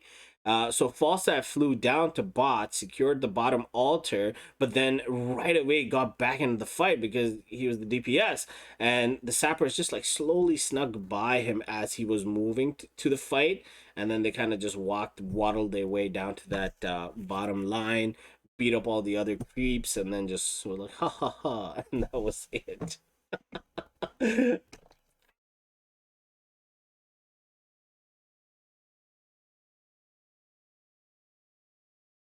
It's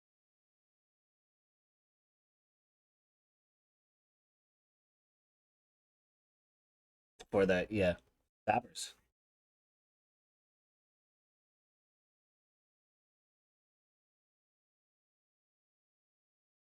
Yeah, that was crazy. I mean, he played really well though. If you want to go over the stats, if you haven't closed out that page, that would be good. All right. Would you go ahead and have in terms of healing? Because again, I always start with healing. Freckle Bob on the Ana. First of all, can I just stop for a second and say amazing, incredible job on Ana? Oh Just in yes. general, I saw so many sleeps come out. The nanos, whenever they were used, they were on point. They got a lot of stuff done. Yeah. Doing 72,000 healing over the course of the game. Lucio coming in with 56,000. In terms of damage, Rayvar, I've seen a lot of people in chat talking about Rayvar, and I absolutely see why. Topping the charts, coming with 71,000 damage.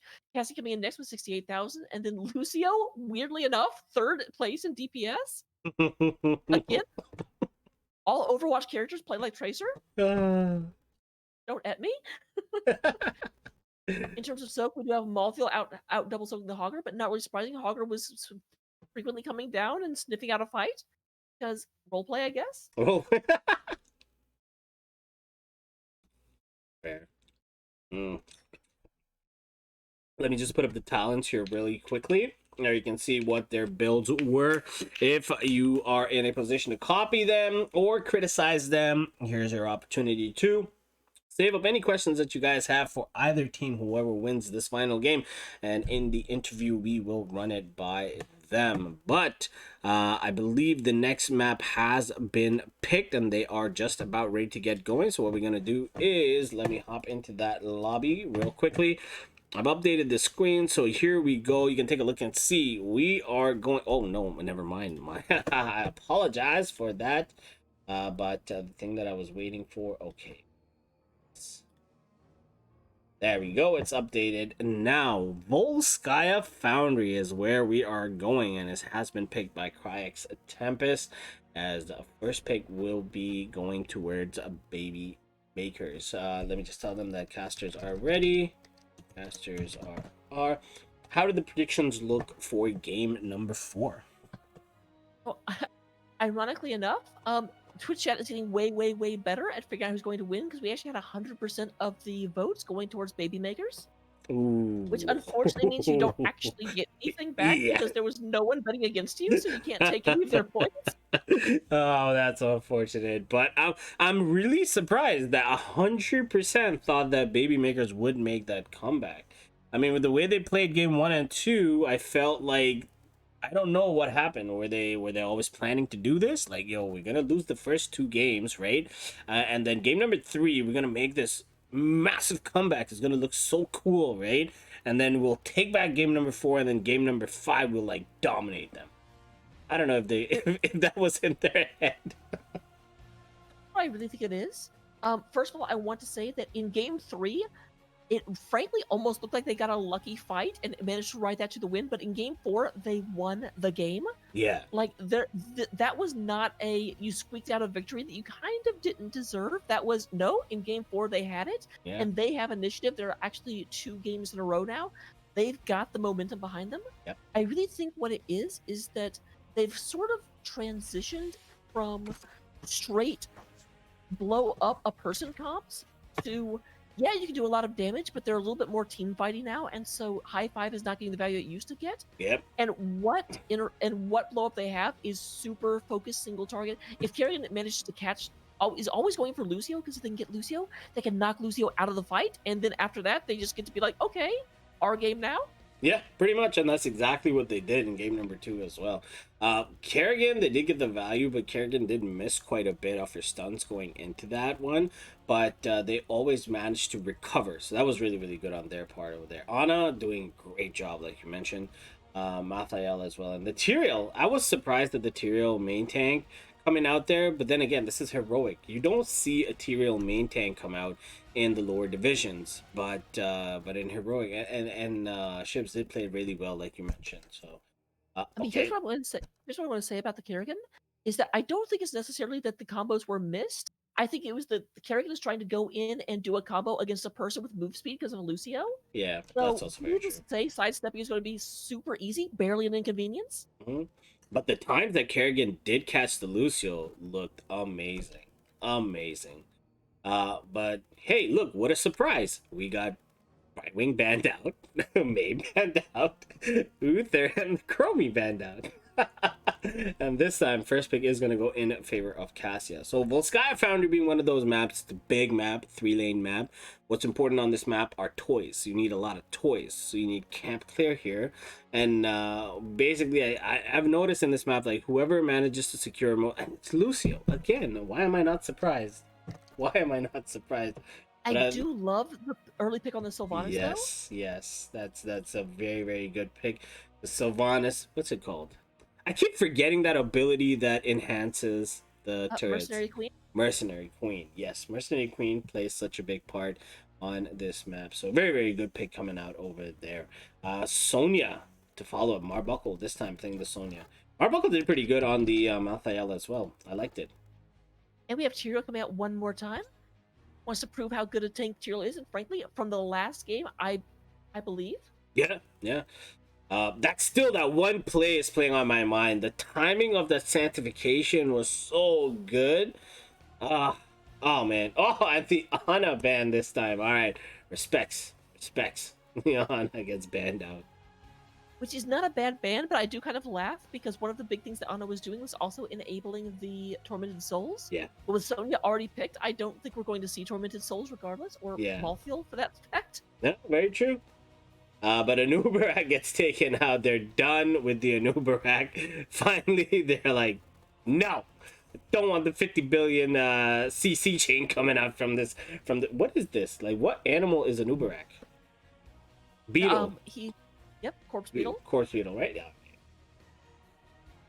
I do have to say, I love the fact that the first 4 bans have been the same every game, but here in game 5, they're finally like, nope.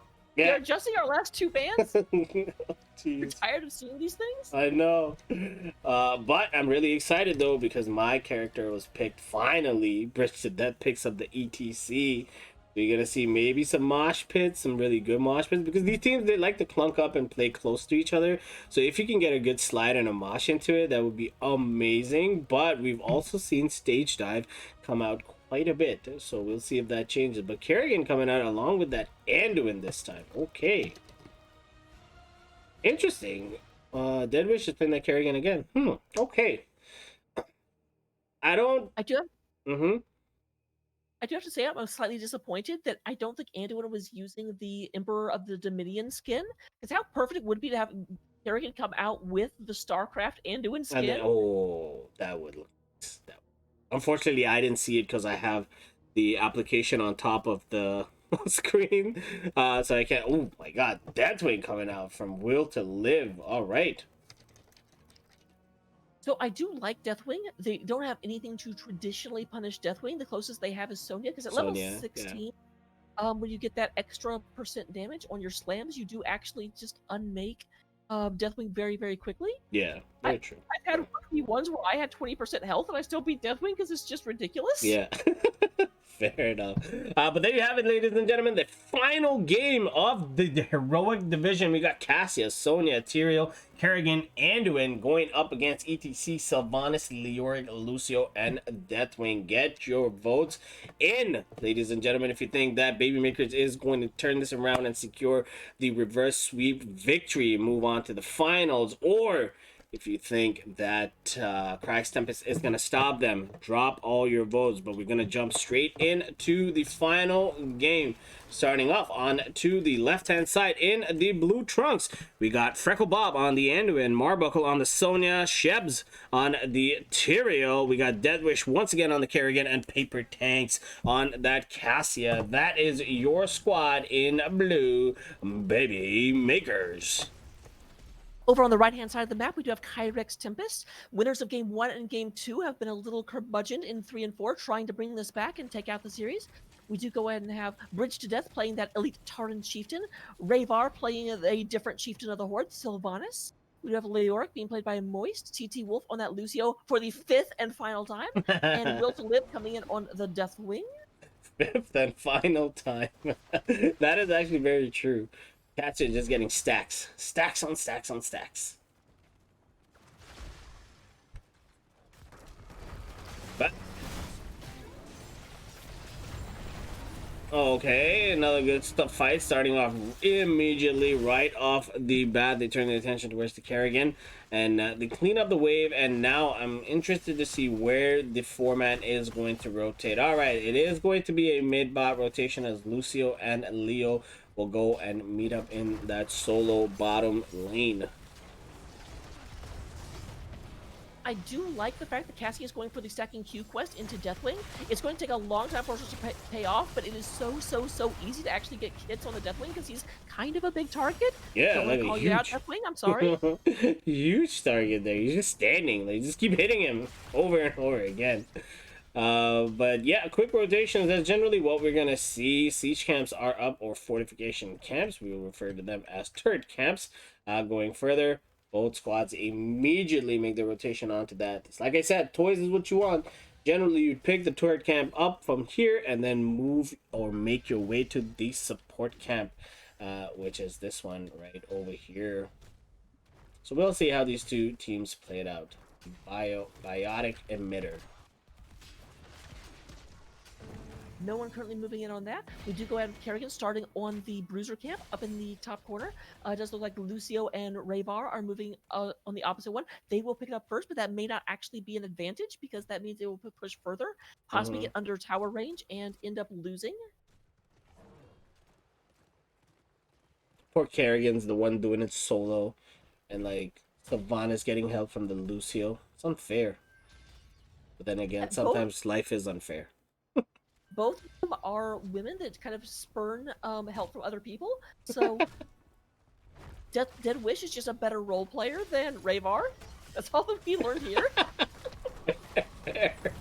ETC looking to engage on somebody over there, just walking behind them, forcing them to fall back. They don't want to get stunned out and get locked down over there.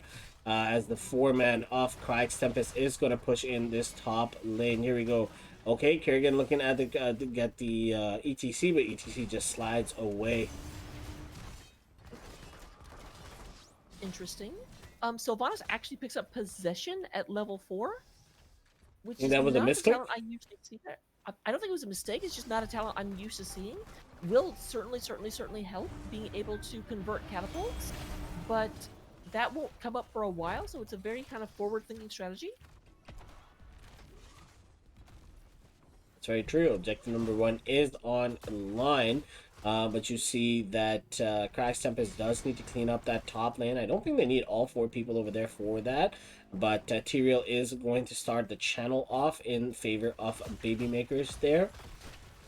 So both, I think, oh, big slide coming out onto that Kerrigan. Kerrigan getting caught in a bad spot right now, but just manages to vault away. Yeah, we do have a turret committed to this fight on the side of Kryix Tempest. The other turret is now down. They were holding up for just a second. It will still take a little bit of damage as they move in. Sylvanas coming in at the bottom, going ahead and putting damage into Paper Chains, but has to fall back against that turret. Sylvanas cannot use the possession on the other enemy team's turret. She cannot. And this does mean she did not end up going Mercenary Queen, which is very surprising for this map. Oh, big Cataclysm coming out on top of Team Babymakers, but everybody just manages to walk away. Back the objective starts to get channeled. This is the 5v5 at this point in time as Leo has come here as well. Lyric now is just going to leave, be like, alright, I just need to get Soak 7's online for both squads there. 66% channeled for Babymakers and 50% and climbing for Kryix Tempest. So, yep. Currently, ETC and Deathwing got a nice stun into fire. Paper Chains takes a decent bit of damage, is trying to move back out. But there is a lot of damage onto Lucio. Lucio having to fall back very, very, very quickly. Marbuckle also getting focused a little bit. So, disengagement on both sides. God, that Lucio, my jaw dropped. I was like, yeah, that Lucio is going to be dead. It's going to be first blood. And then he gets away and I'm like, what? What is going on? But objective number 1 is going to go in favor of Team Kryix Tempest. We see the pings coming out for people that need to jump in there. It's going to be ETC and that's Sylvanas. So generally, when you get the, what is this called? I keep forgetting what it's called. Protector? Triglav Protector. Triglav, there we go. Triglav I also forgot the Protector. word Triglav. Once you get the Triglav Protector, you want to take A and go all the way up to B because B is where the next objective is going to start. But we see Kryix Tempest just dancing around with it at mid. They want to make sure that they want to get mid. So you want to take the Triglav, you want to go top, you want to get the front wall and the well. That way when you get B, it's easier to kind of burn down the fort top lane. But Kryix not doing that. If you watch the CCL and you know you like the CCL, in the CCL all they did was take A and go straight down to C because C is where you finish the game from normally. But we'll see how it works out. Big team fight coming out into the mid lane. A lot of damage coming out onto the Kerrigan once again. They're splitting off their damage again. I don't know why they can't catch one person and finish off that one person. But Kryix Tempest is going to start off that support camp. Yeah, I do kind of love the fact that you've got 2 big ways of playing this map. One is, like you said, start in the middle, go top and bottom. Others is go straight bottom. And then we've got Kryix Tempest coming out here being like, you know what? Other people's meta is boring. Yeah, we're just gonna do our own. We go mid. We're only gonna take one wall. That's it. What did they take? Yeah, okay, we're gonna take the mid wall and that's it. Siege Turk. Oh. Third camps were up. Cassie didn't manage to get hers. Kryix Tempest are going to make their rotation onwards towards theirs maybe right now in a second. Heroics are online. I'll go over the side of Babymakers real fast. We got Ball Lightning, Salvation, Leap, Light Bomb, and we have Maelstrom this time for the Kerrigan. And on the side of Kryix Tempest, Fujin will go over it. In just a second, it looks like we might have an engagement coming in. We got a Fire Breath, but no, it does look like they're disengaging. So we have Mosh Pit, Wailing Arrow, Entomb, High Five, and Bellowing Roar. The thing is flying over the battlefield, scorching it with fire from down below. There is the bouncing of the Ball Lightning going around. Oh, Dead Wish actually gets caught inside the Entomb, but goes ahead and gets a stun onto Leo. You're not stuck in here with me. Actually, you are. I messed up the quote. Light Bomb was used as well to kind of stop the Leoric over there. Kerrigan finally goes down the fire bed to destroy the Cassie as well as the Mosh Pit coming out over there. And now the chase is on for the Sonya and the Tyrael. Tyrael jumps into the wrong direction. The stun comes out and they catch the Sonya as well. They're still chasing. Leo is... I keep forgetting Leo. I'm saying Lucio manages and to get that last kill onto the Tyrael. The only one to survive out of that one was the Anduin. I believe Anduin was the only one to survive this. Sylvanas finishing off the 4-man quadra kill. Play all around. That I kind of wonder if we're going to see a lot of this, where you have the Entomb actually kind of keeping a group of people together into the Mosh. Because the Entomb is sort of like, okay, you have to stay in this small area, and Mosh is like, okay, now you can't move. Yeah. It played that really, really well because the person that was caught in the Entomb was the Kerrigan, right? But then Kerrigan was the second person to die, I believe, as Leo went down first. But then the mosh was interrupted as well, and then there was like a 9-second cooldown or something, and then he moshed again. So that's how they locked it down.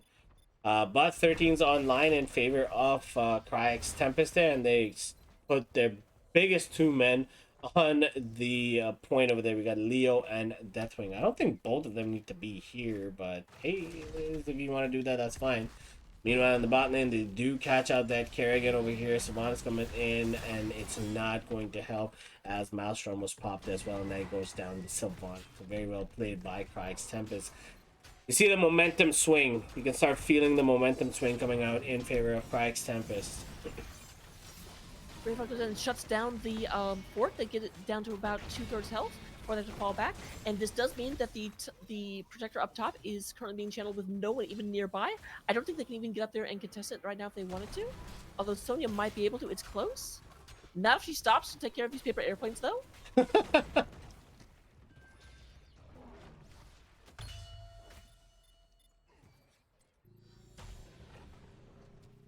And now that they've baited them up here, this is a great play because Moy stays up here in order to make sure that they can't move away. But if they don't move away, they're pressuring bottom keep. They kind of have to choose which side of the map they want to be on. Trigloff Protector does go in their favor. There comes a Kerrigan stun. Cassie coming in for the backline as well onto the Lucio. Cataclysm popped in. Big mosh, but he has to stop there. Leap used by Sonya as well. Does not catch the Lucio, and then they kind of just walk away. The Wailing Arrow was popped there too to kind of help out silence there. But Trigloff Protector is doing its thing. It's destroying top. And now it's going to make its way to bottom. Or at the very least mid, that's where the actual is a fort takedown. That's where everyone else is. They may be able to pick up a gunner while they're here because they don't have one yet. There we go. Oh, Lucio was trying to get in, but he doesn't. They're just going to destroy mid and go bottom? No. 30 seconds on the Trigloff. They got like 46% on it, so still relatively healthy. No, they're going to siege mid. All right, I like it. I like the call. Go ahead and mention that Cassia's quest is up to 73 stacks. That means it's doing over 100 extra damage every time a Q hits. And a Q can potentially hit 3 people at once. A lot of damage. This is a lot of pressure. 16's online, 2 levels above the lead that Kryix Tempest have built for themselves defending. So there comes out the slide onto that Cassia.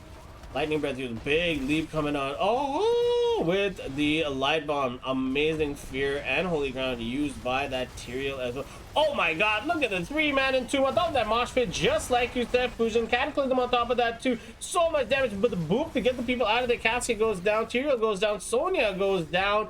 And the Kerrigan to follow. 4-man kill. Another quad for the team coming out in favor of Kryix Tempest. Black Arrows used to shut down the keep. And what do you think is going to happen right now, Fujin? I have a bad feeling. Yeah, I mean, definitely we're going to have the mid-fork going down. They're going to go and put core pressure on. We are only 2 seconds away from Tyrael, but we are a full 10 seconds, 15 seconds away from everyone else. So they're definitely going to get through the shields. They're going to scratch the paint. Oh my god. Oh my god. Once again, Anduin is the one person that survived. I do kind of have to, when I go back to Call of Storms, be like, yep, everyone else died again. He's like, oh man, but that, I think this is it. The thing goes down, the pings are coming out onto the core, and that is going to be it, ladies and gentlemen. We have a 12-minute Volskaya Foundry game going in favor of Team Kryix Tempest. They close it out. They close it out, and they are going to make their way onward to the Heroic Division Finals. That probably will get scheduled a little later, but oh my god. What a game number 5 that was. I don't know what happened. Like, momentum was on the side of Baby Makers, and the Kryix Tempest like finally got up. They're like, oh no, we're almost losing this. How can this be? And then they came back swinging. The number 3rd seed takes out the number 2nd seed in this division. But Fujin, if you want to go over the stats, well, I'll try to see if we can get ourselves an interview.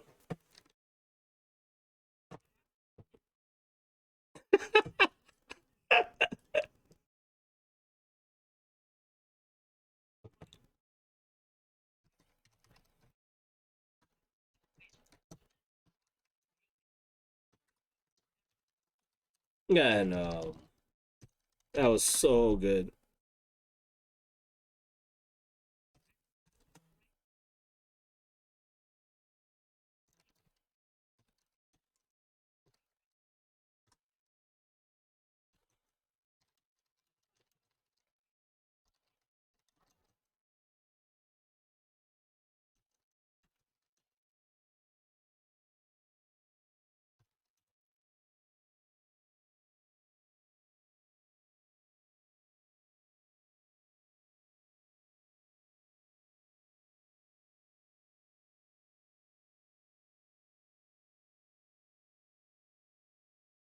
Mm-hmm. And with that, let's jump into lobby number 5, and that's where we will get Will and Tito, who are coming to join us for the interview. So hop in there, Fujin. Hello, hello. How are you guys doing? I was just waiting for Fujin. Fujin is here. Well, GG's, congratulations. 3-2 victory over Baby Makers, the second seed in the game, and now you guys are moving on to the finals. How are you guys feeling?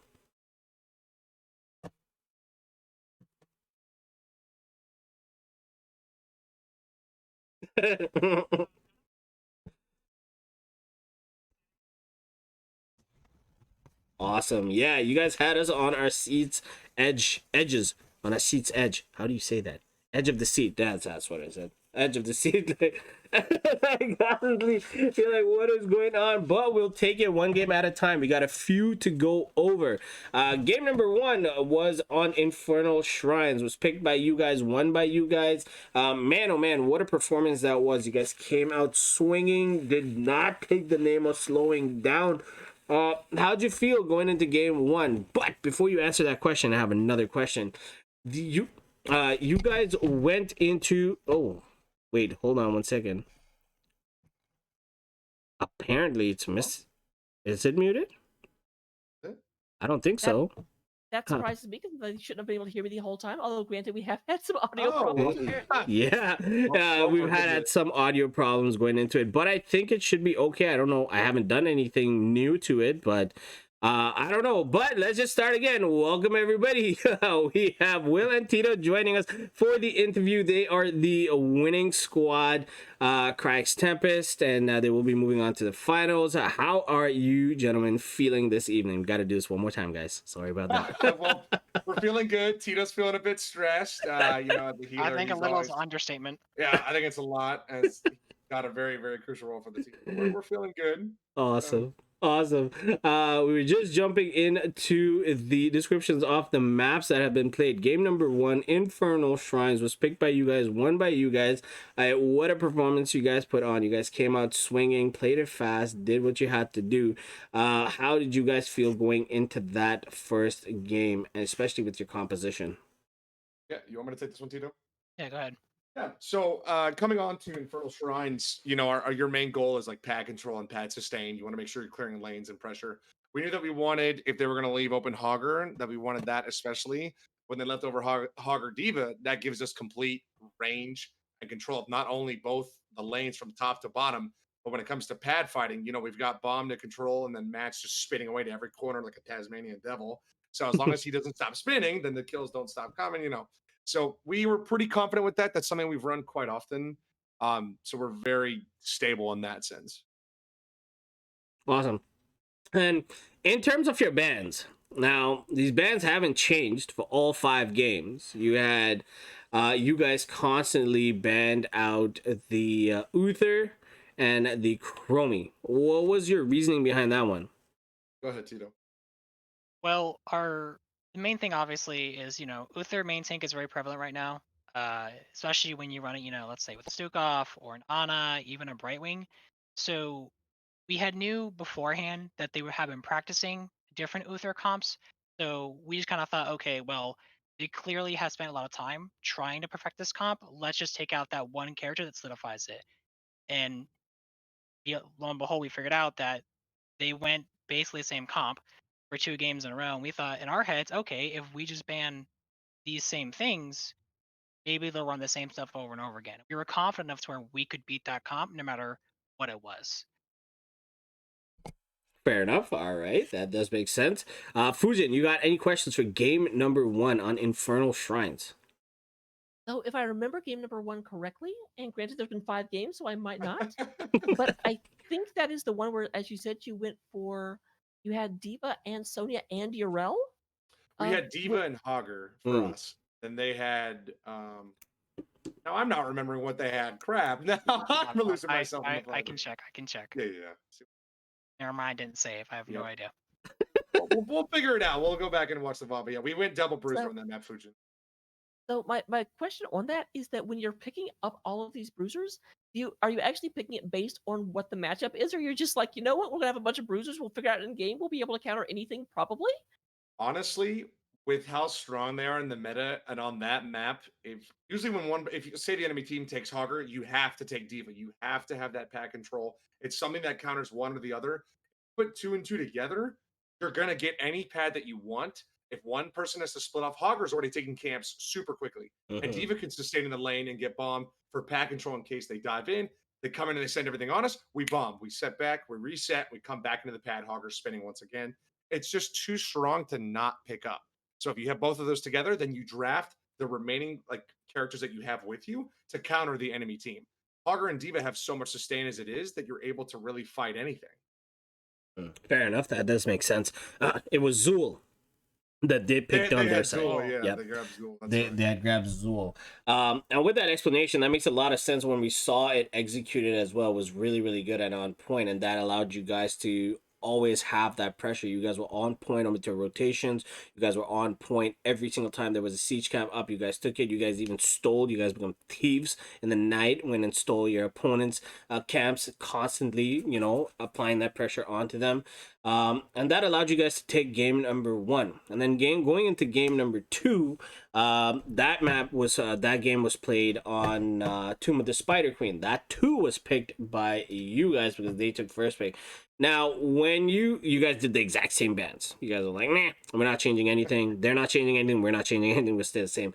But they literally did not change their composition. It was the exact same composition that they picked. Maybe the characters that they picked were up and down, but it was the exact same 5 stack. What were you guys like? What did you guys think when you guys saw that? So for me, we had decided that we want to take Malfurion early because of the Medivh first pick. We've had great success with it in the past. Sleep root as soon as they portal, and it's an easy setup for us. But after we saw them picking the Mephisto again late game, we kind of just realized, oh well, if we go double support, Mephisto doesn't do anything. Which explains why we have Malfurion and Lucio. Very unorthodox comp, I know, but hey, if they're gonna run that, we're just gonna counter it again. That's all I gotta do. Oh, fair enough. Fujin? I do have to say 2 things that came out of that one. Number 1, obviously because it was double support, you had someone playing support that usually didn't, but I do have to say your Lucio played almost like he thought he was Tracer. Yeah. Their amount of running around and bouncing people around was insane. That's not so much of a question other than a wow. A statement. So during that match, Rayvar, who's normally like our Tracer Genji, like fast acting Zeratul style of player, told Tito, and Tito loves Lucio. Like he is known for Lucio. He's fantastic on it. And Rayvar just said, I really need to play this right now. And Tito's just gripping his fist saying, you're gonna play him like a DPS, you son of a gun. Like, get off my healer. So it was pretty heated, but yeah, Rayvar's pretty good. He's a very flexible player. So having his different forms of playstyle really helps, and it complements Tito's playstyle. If Tito feels like he needs to extend more and be aggressive, then Rayvar can complement that as well as really bridge in Matt for us. Moist, they just do a really good job. Fair. Did you guys pick that Junkrat in as a counter to that Medivh? because of the portals, because the way you guys timed those was insane. Concussion mine on top of the portal, nobody could get close because you would just boop them away, and then you had kind of the Lucio also as the secondary person to boop them away from it. So was that the reason why you guys picked the Junkrat, or was Junkrat always in your arsenal on that map? I guess I'll take this one again. Yeah, I just really like Junkrat. I think he's like really fun to play, and he does a really great job at stalling lanes.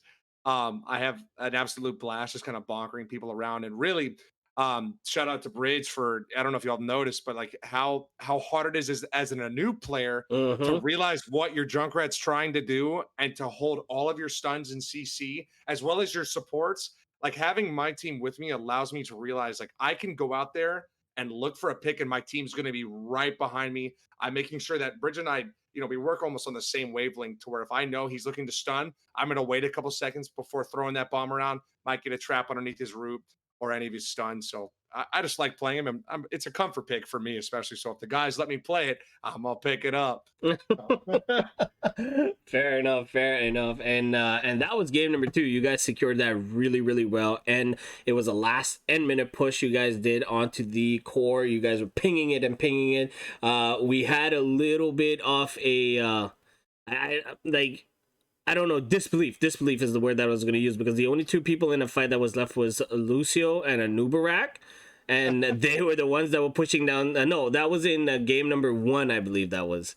Right? Or am I wrong? Fujin. Yes, that was the bottom shrine. That was the bottom Where shrine, Did yes. an absolute clown fiesta of a fight and ended up with a Lucio and a Nubarak left in the point to fight it off. Yes, to fight that off. That was game number 1. But game number 2 was easy peasy lemon squeezy for you guys. You guys won that one. Moving on to game number 3. That's where things kind of got interesting. You went on to Dragonshire.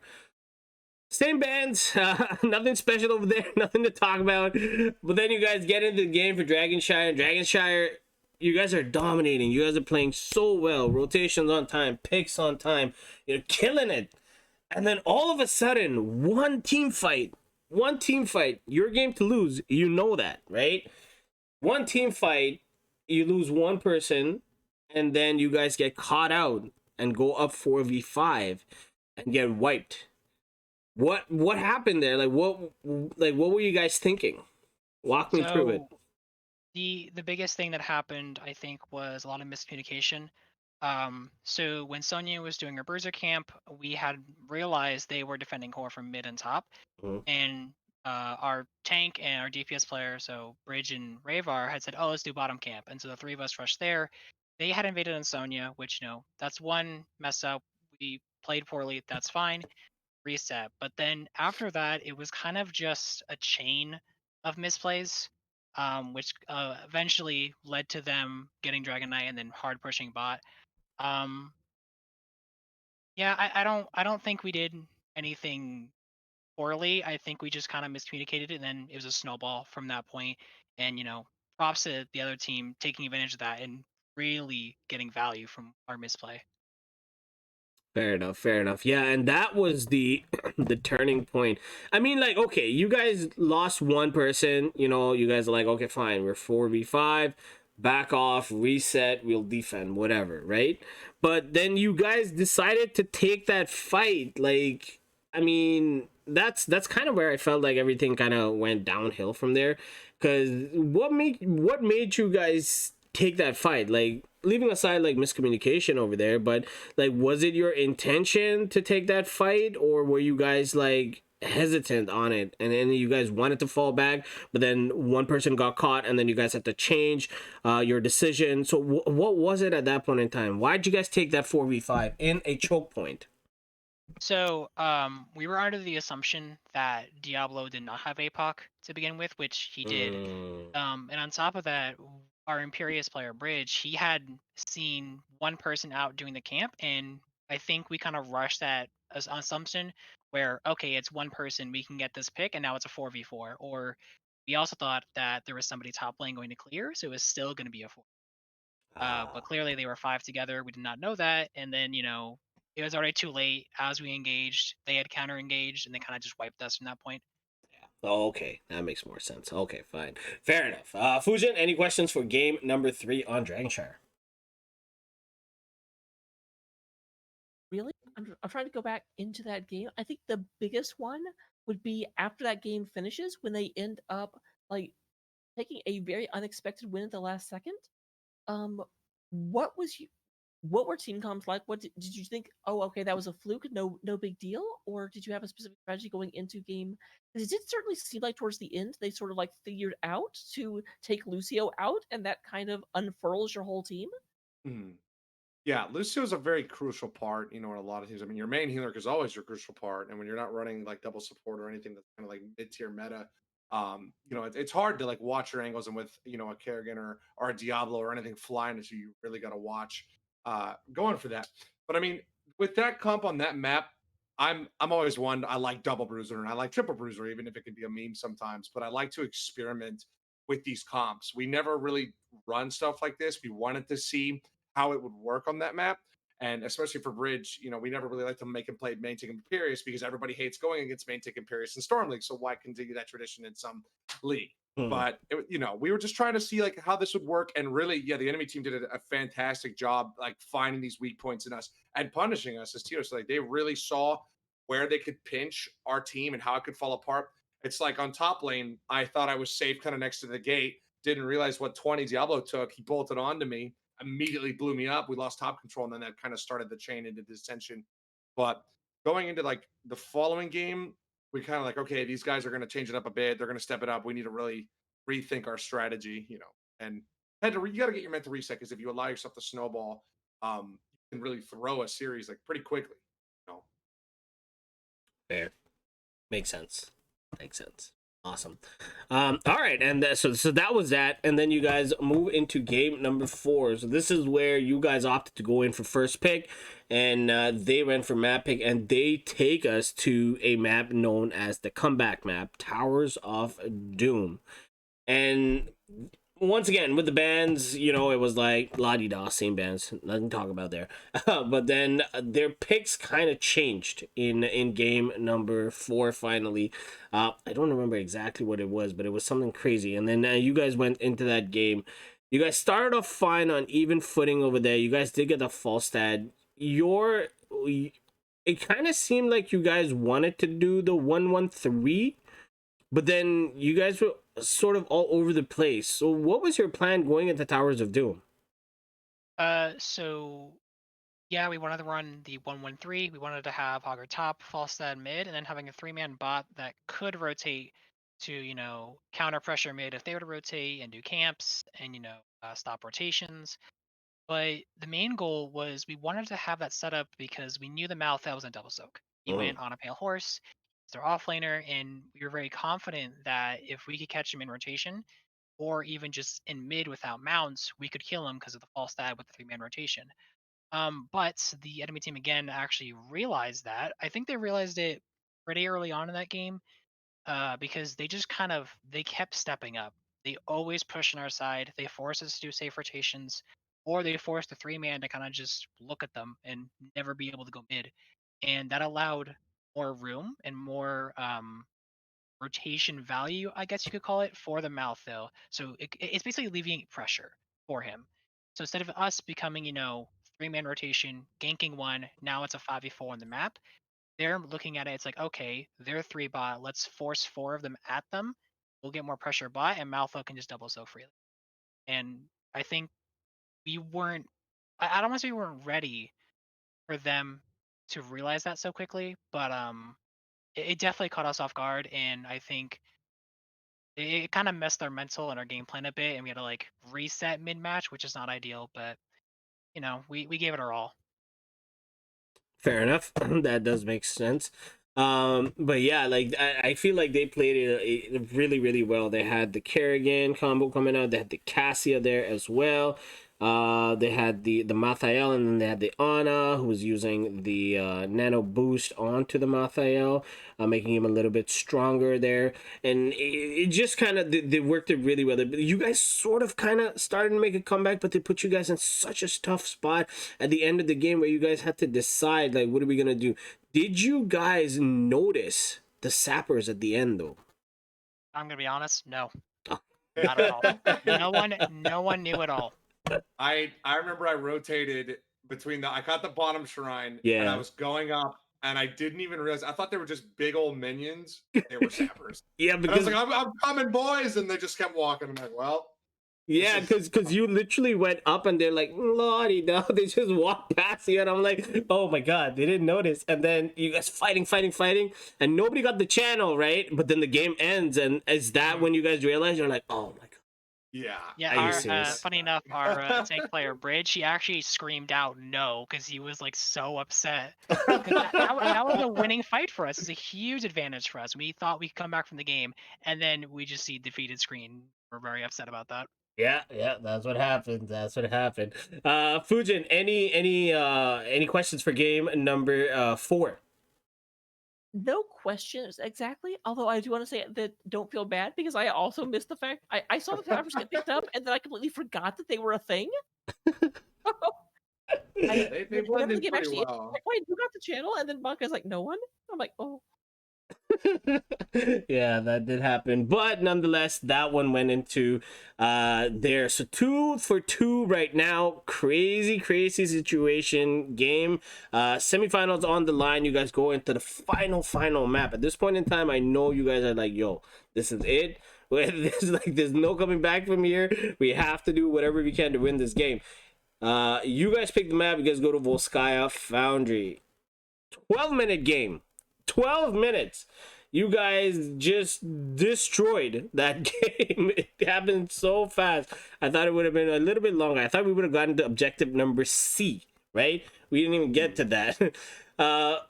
Objective A, you guys took the Triglov and then just stayed mid. Like, what was your plan when you guys were winning objectives? Like, what were you guys gonna do?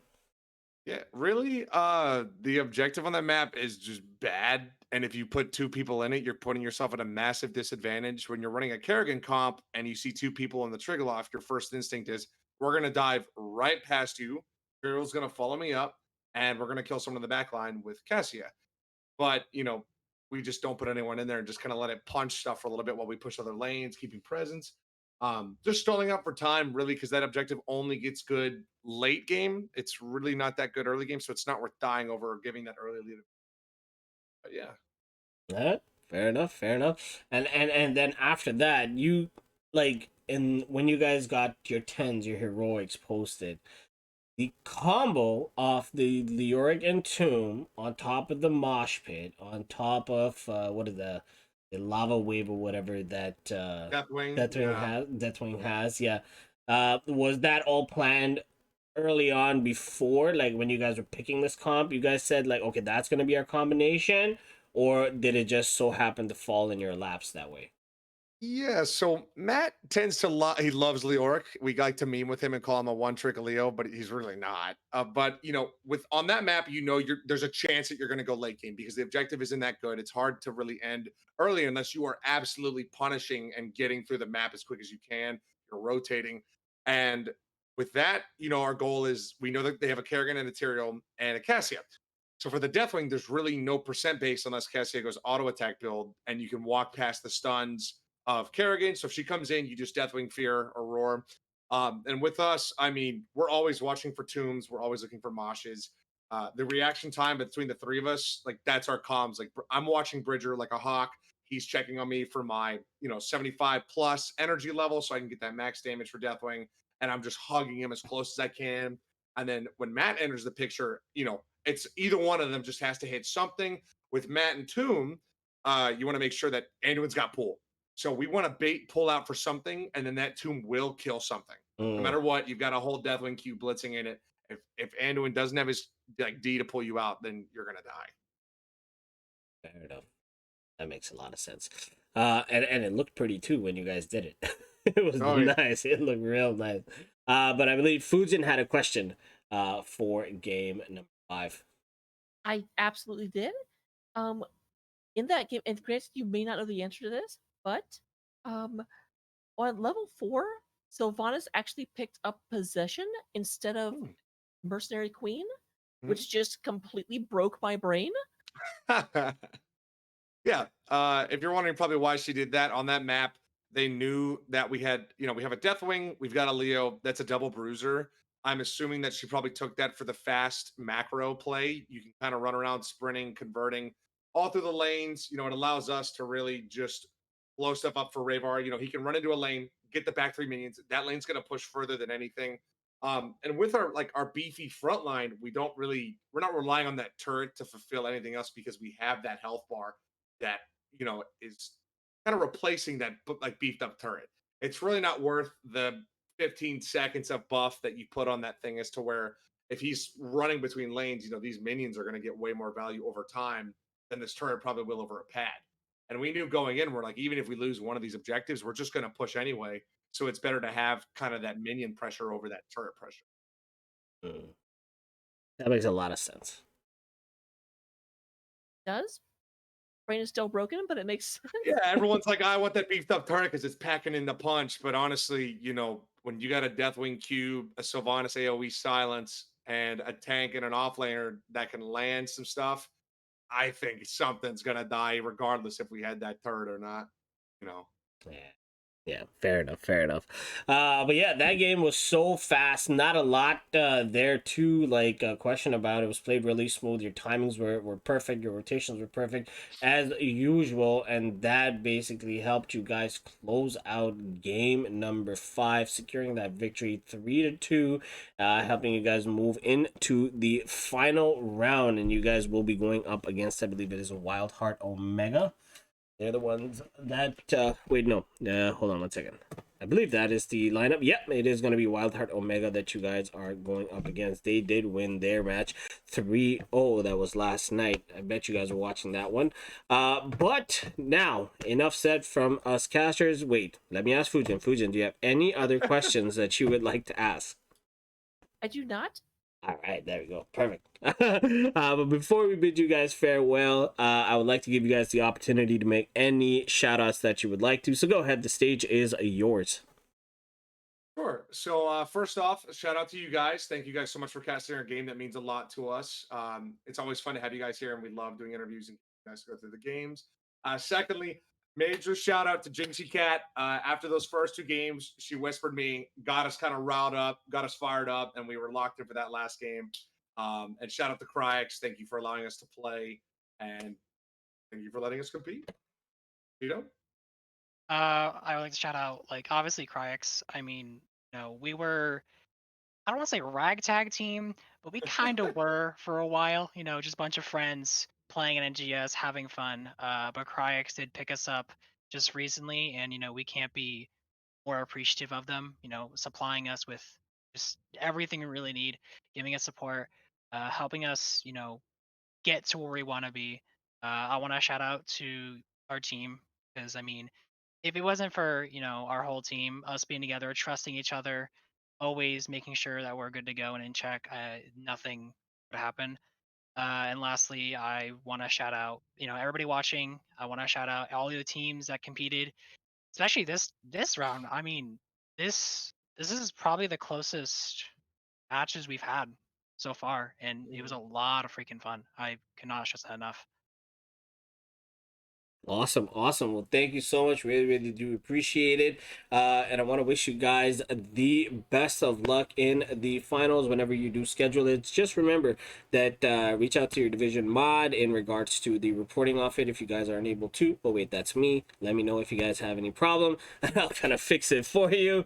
But thank you so much for joining us at this interview and taking the time to talk to us. We really, really do appreciate it. And once again, thanks so much. Fujin, if you have any last words for them. Just good games. Thank you for the amazing play that you put forward today and for entertaining a whole lot of people. We had pretty active chat, and when they weren't talking about my comms, they were all talking about how great you guys were doing. I am. Perfect. Awesome. Well, thank you so much, gentlemen. Really appreciate your time here, and I hope you guys have a wonderful night. So you guys too. Thank you guys. Thank you. Have a good one. Bye. Bye-bye. All right, Fujin, let's jump into the other channel. Alrighty then. Well, there you have it, ladies and gentlemen. Oh no, Fujin disappeared again. Let me get Fujin back. Let me get Fujin back. There, Fujin is. Alright, I think she's back. Yes, she is. Welcome back, Fujin. And there you have it, ladies and gentlemen. That was the Heroic Division semifinal matchup between Babymakers and Kryix Tempest. Kryix Tempest coming out on top 3-2, securing their spot in the finals. That probably will take place anytime between next week or so. But thank you so much all for joining us. Before I do bid you guys farewell, FujinAkari, where can people find you and what is going on? If you want to find me, you can find me on Twitch at twitch.tv/FujinAkari. Find me at Twitter at FujinAkari. It's right down there. You can also find me at YouTube at FujinAkari because I am good at branding. And yeah, I do a lot of casting. I'm not quite as much as this guy, but I am number 2 in terms of overall cast. It's all good. It's all good, Fujin. You'll get there. But thank you once again so much for joining me on this cast. It's always fun having you casting with me, and I really do appreciate it. And I can also be found at twitch.tv/Bankai, or actually it's Bankai, BNKEEI. My Twitter is here at the bottom. You can guys can follow me over there for any of the future casts that are coming up. But that is going to be it for us for tonight. It is rather late. It's been a long cast, but whenever it's a best of 5, it does tend to go that way. But we're gonna call it a night, and I hope everybody else did enjoy it. I do think like a mod should be able to carry us out into a different channel. Let's rate somebody. I don't know who, but definitely a mod can do that. But that is going to be it for us, ladies and gentlemen. Thank you so much, and I hope you have a wonderful rest of your evening, and we will catch you next time in the fray. Peace.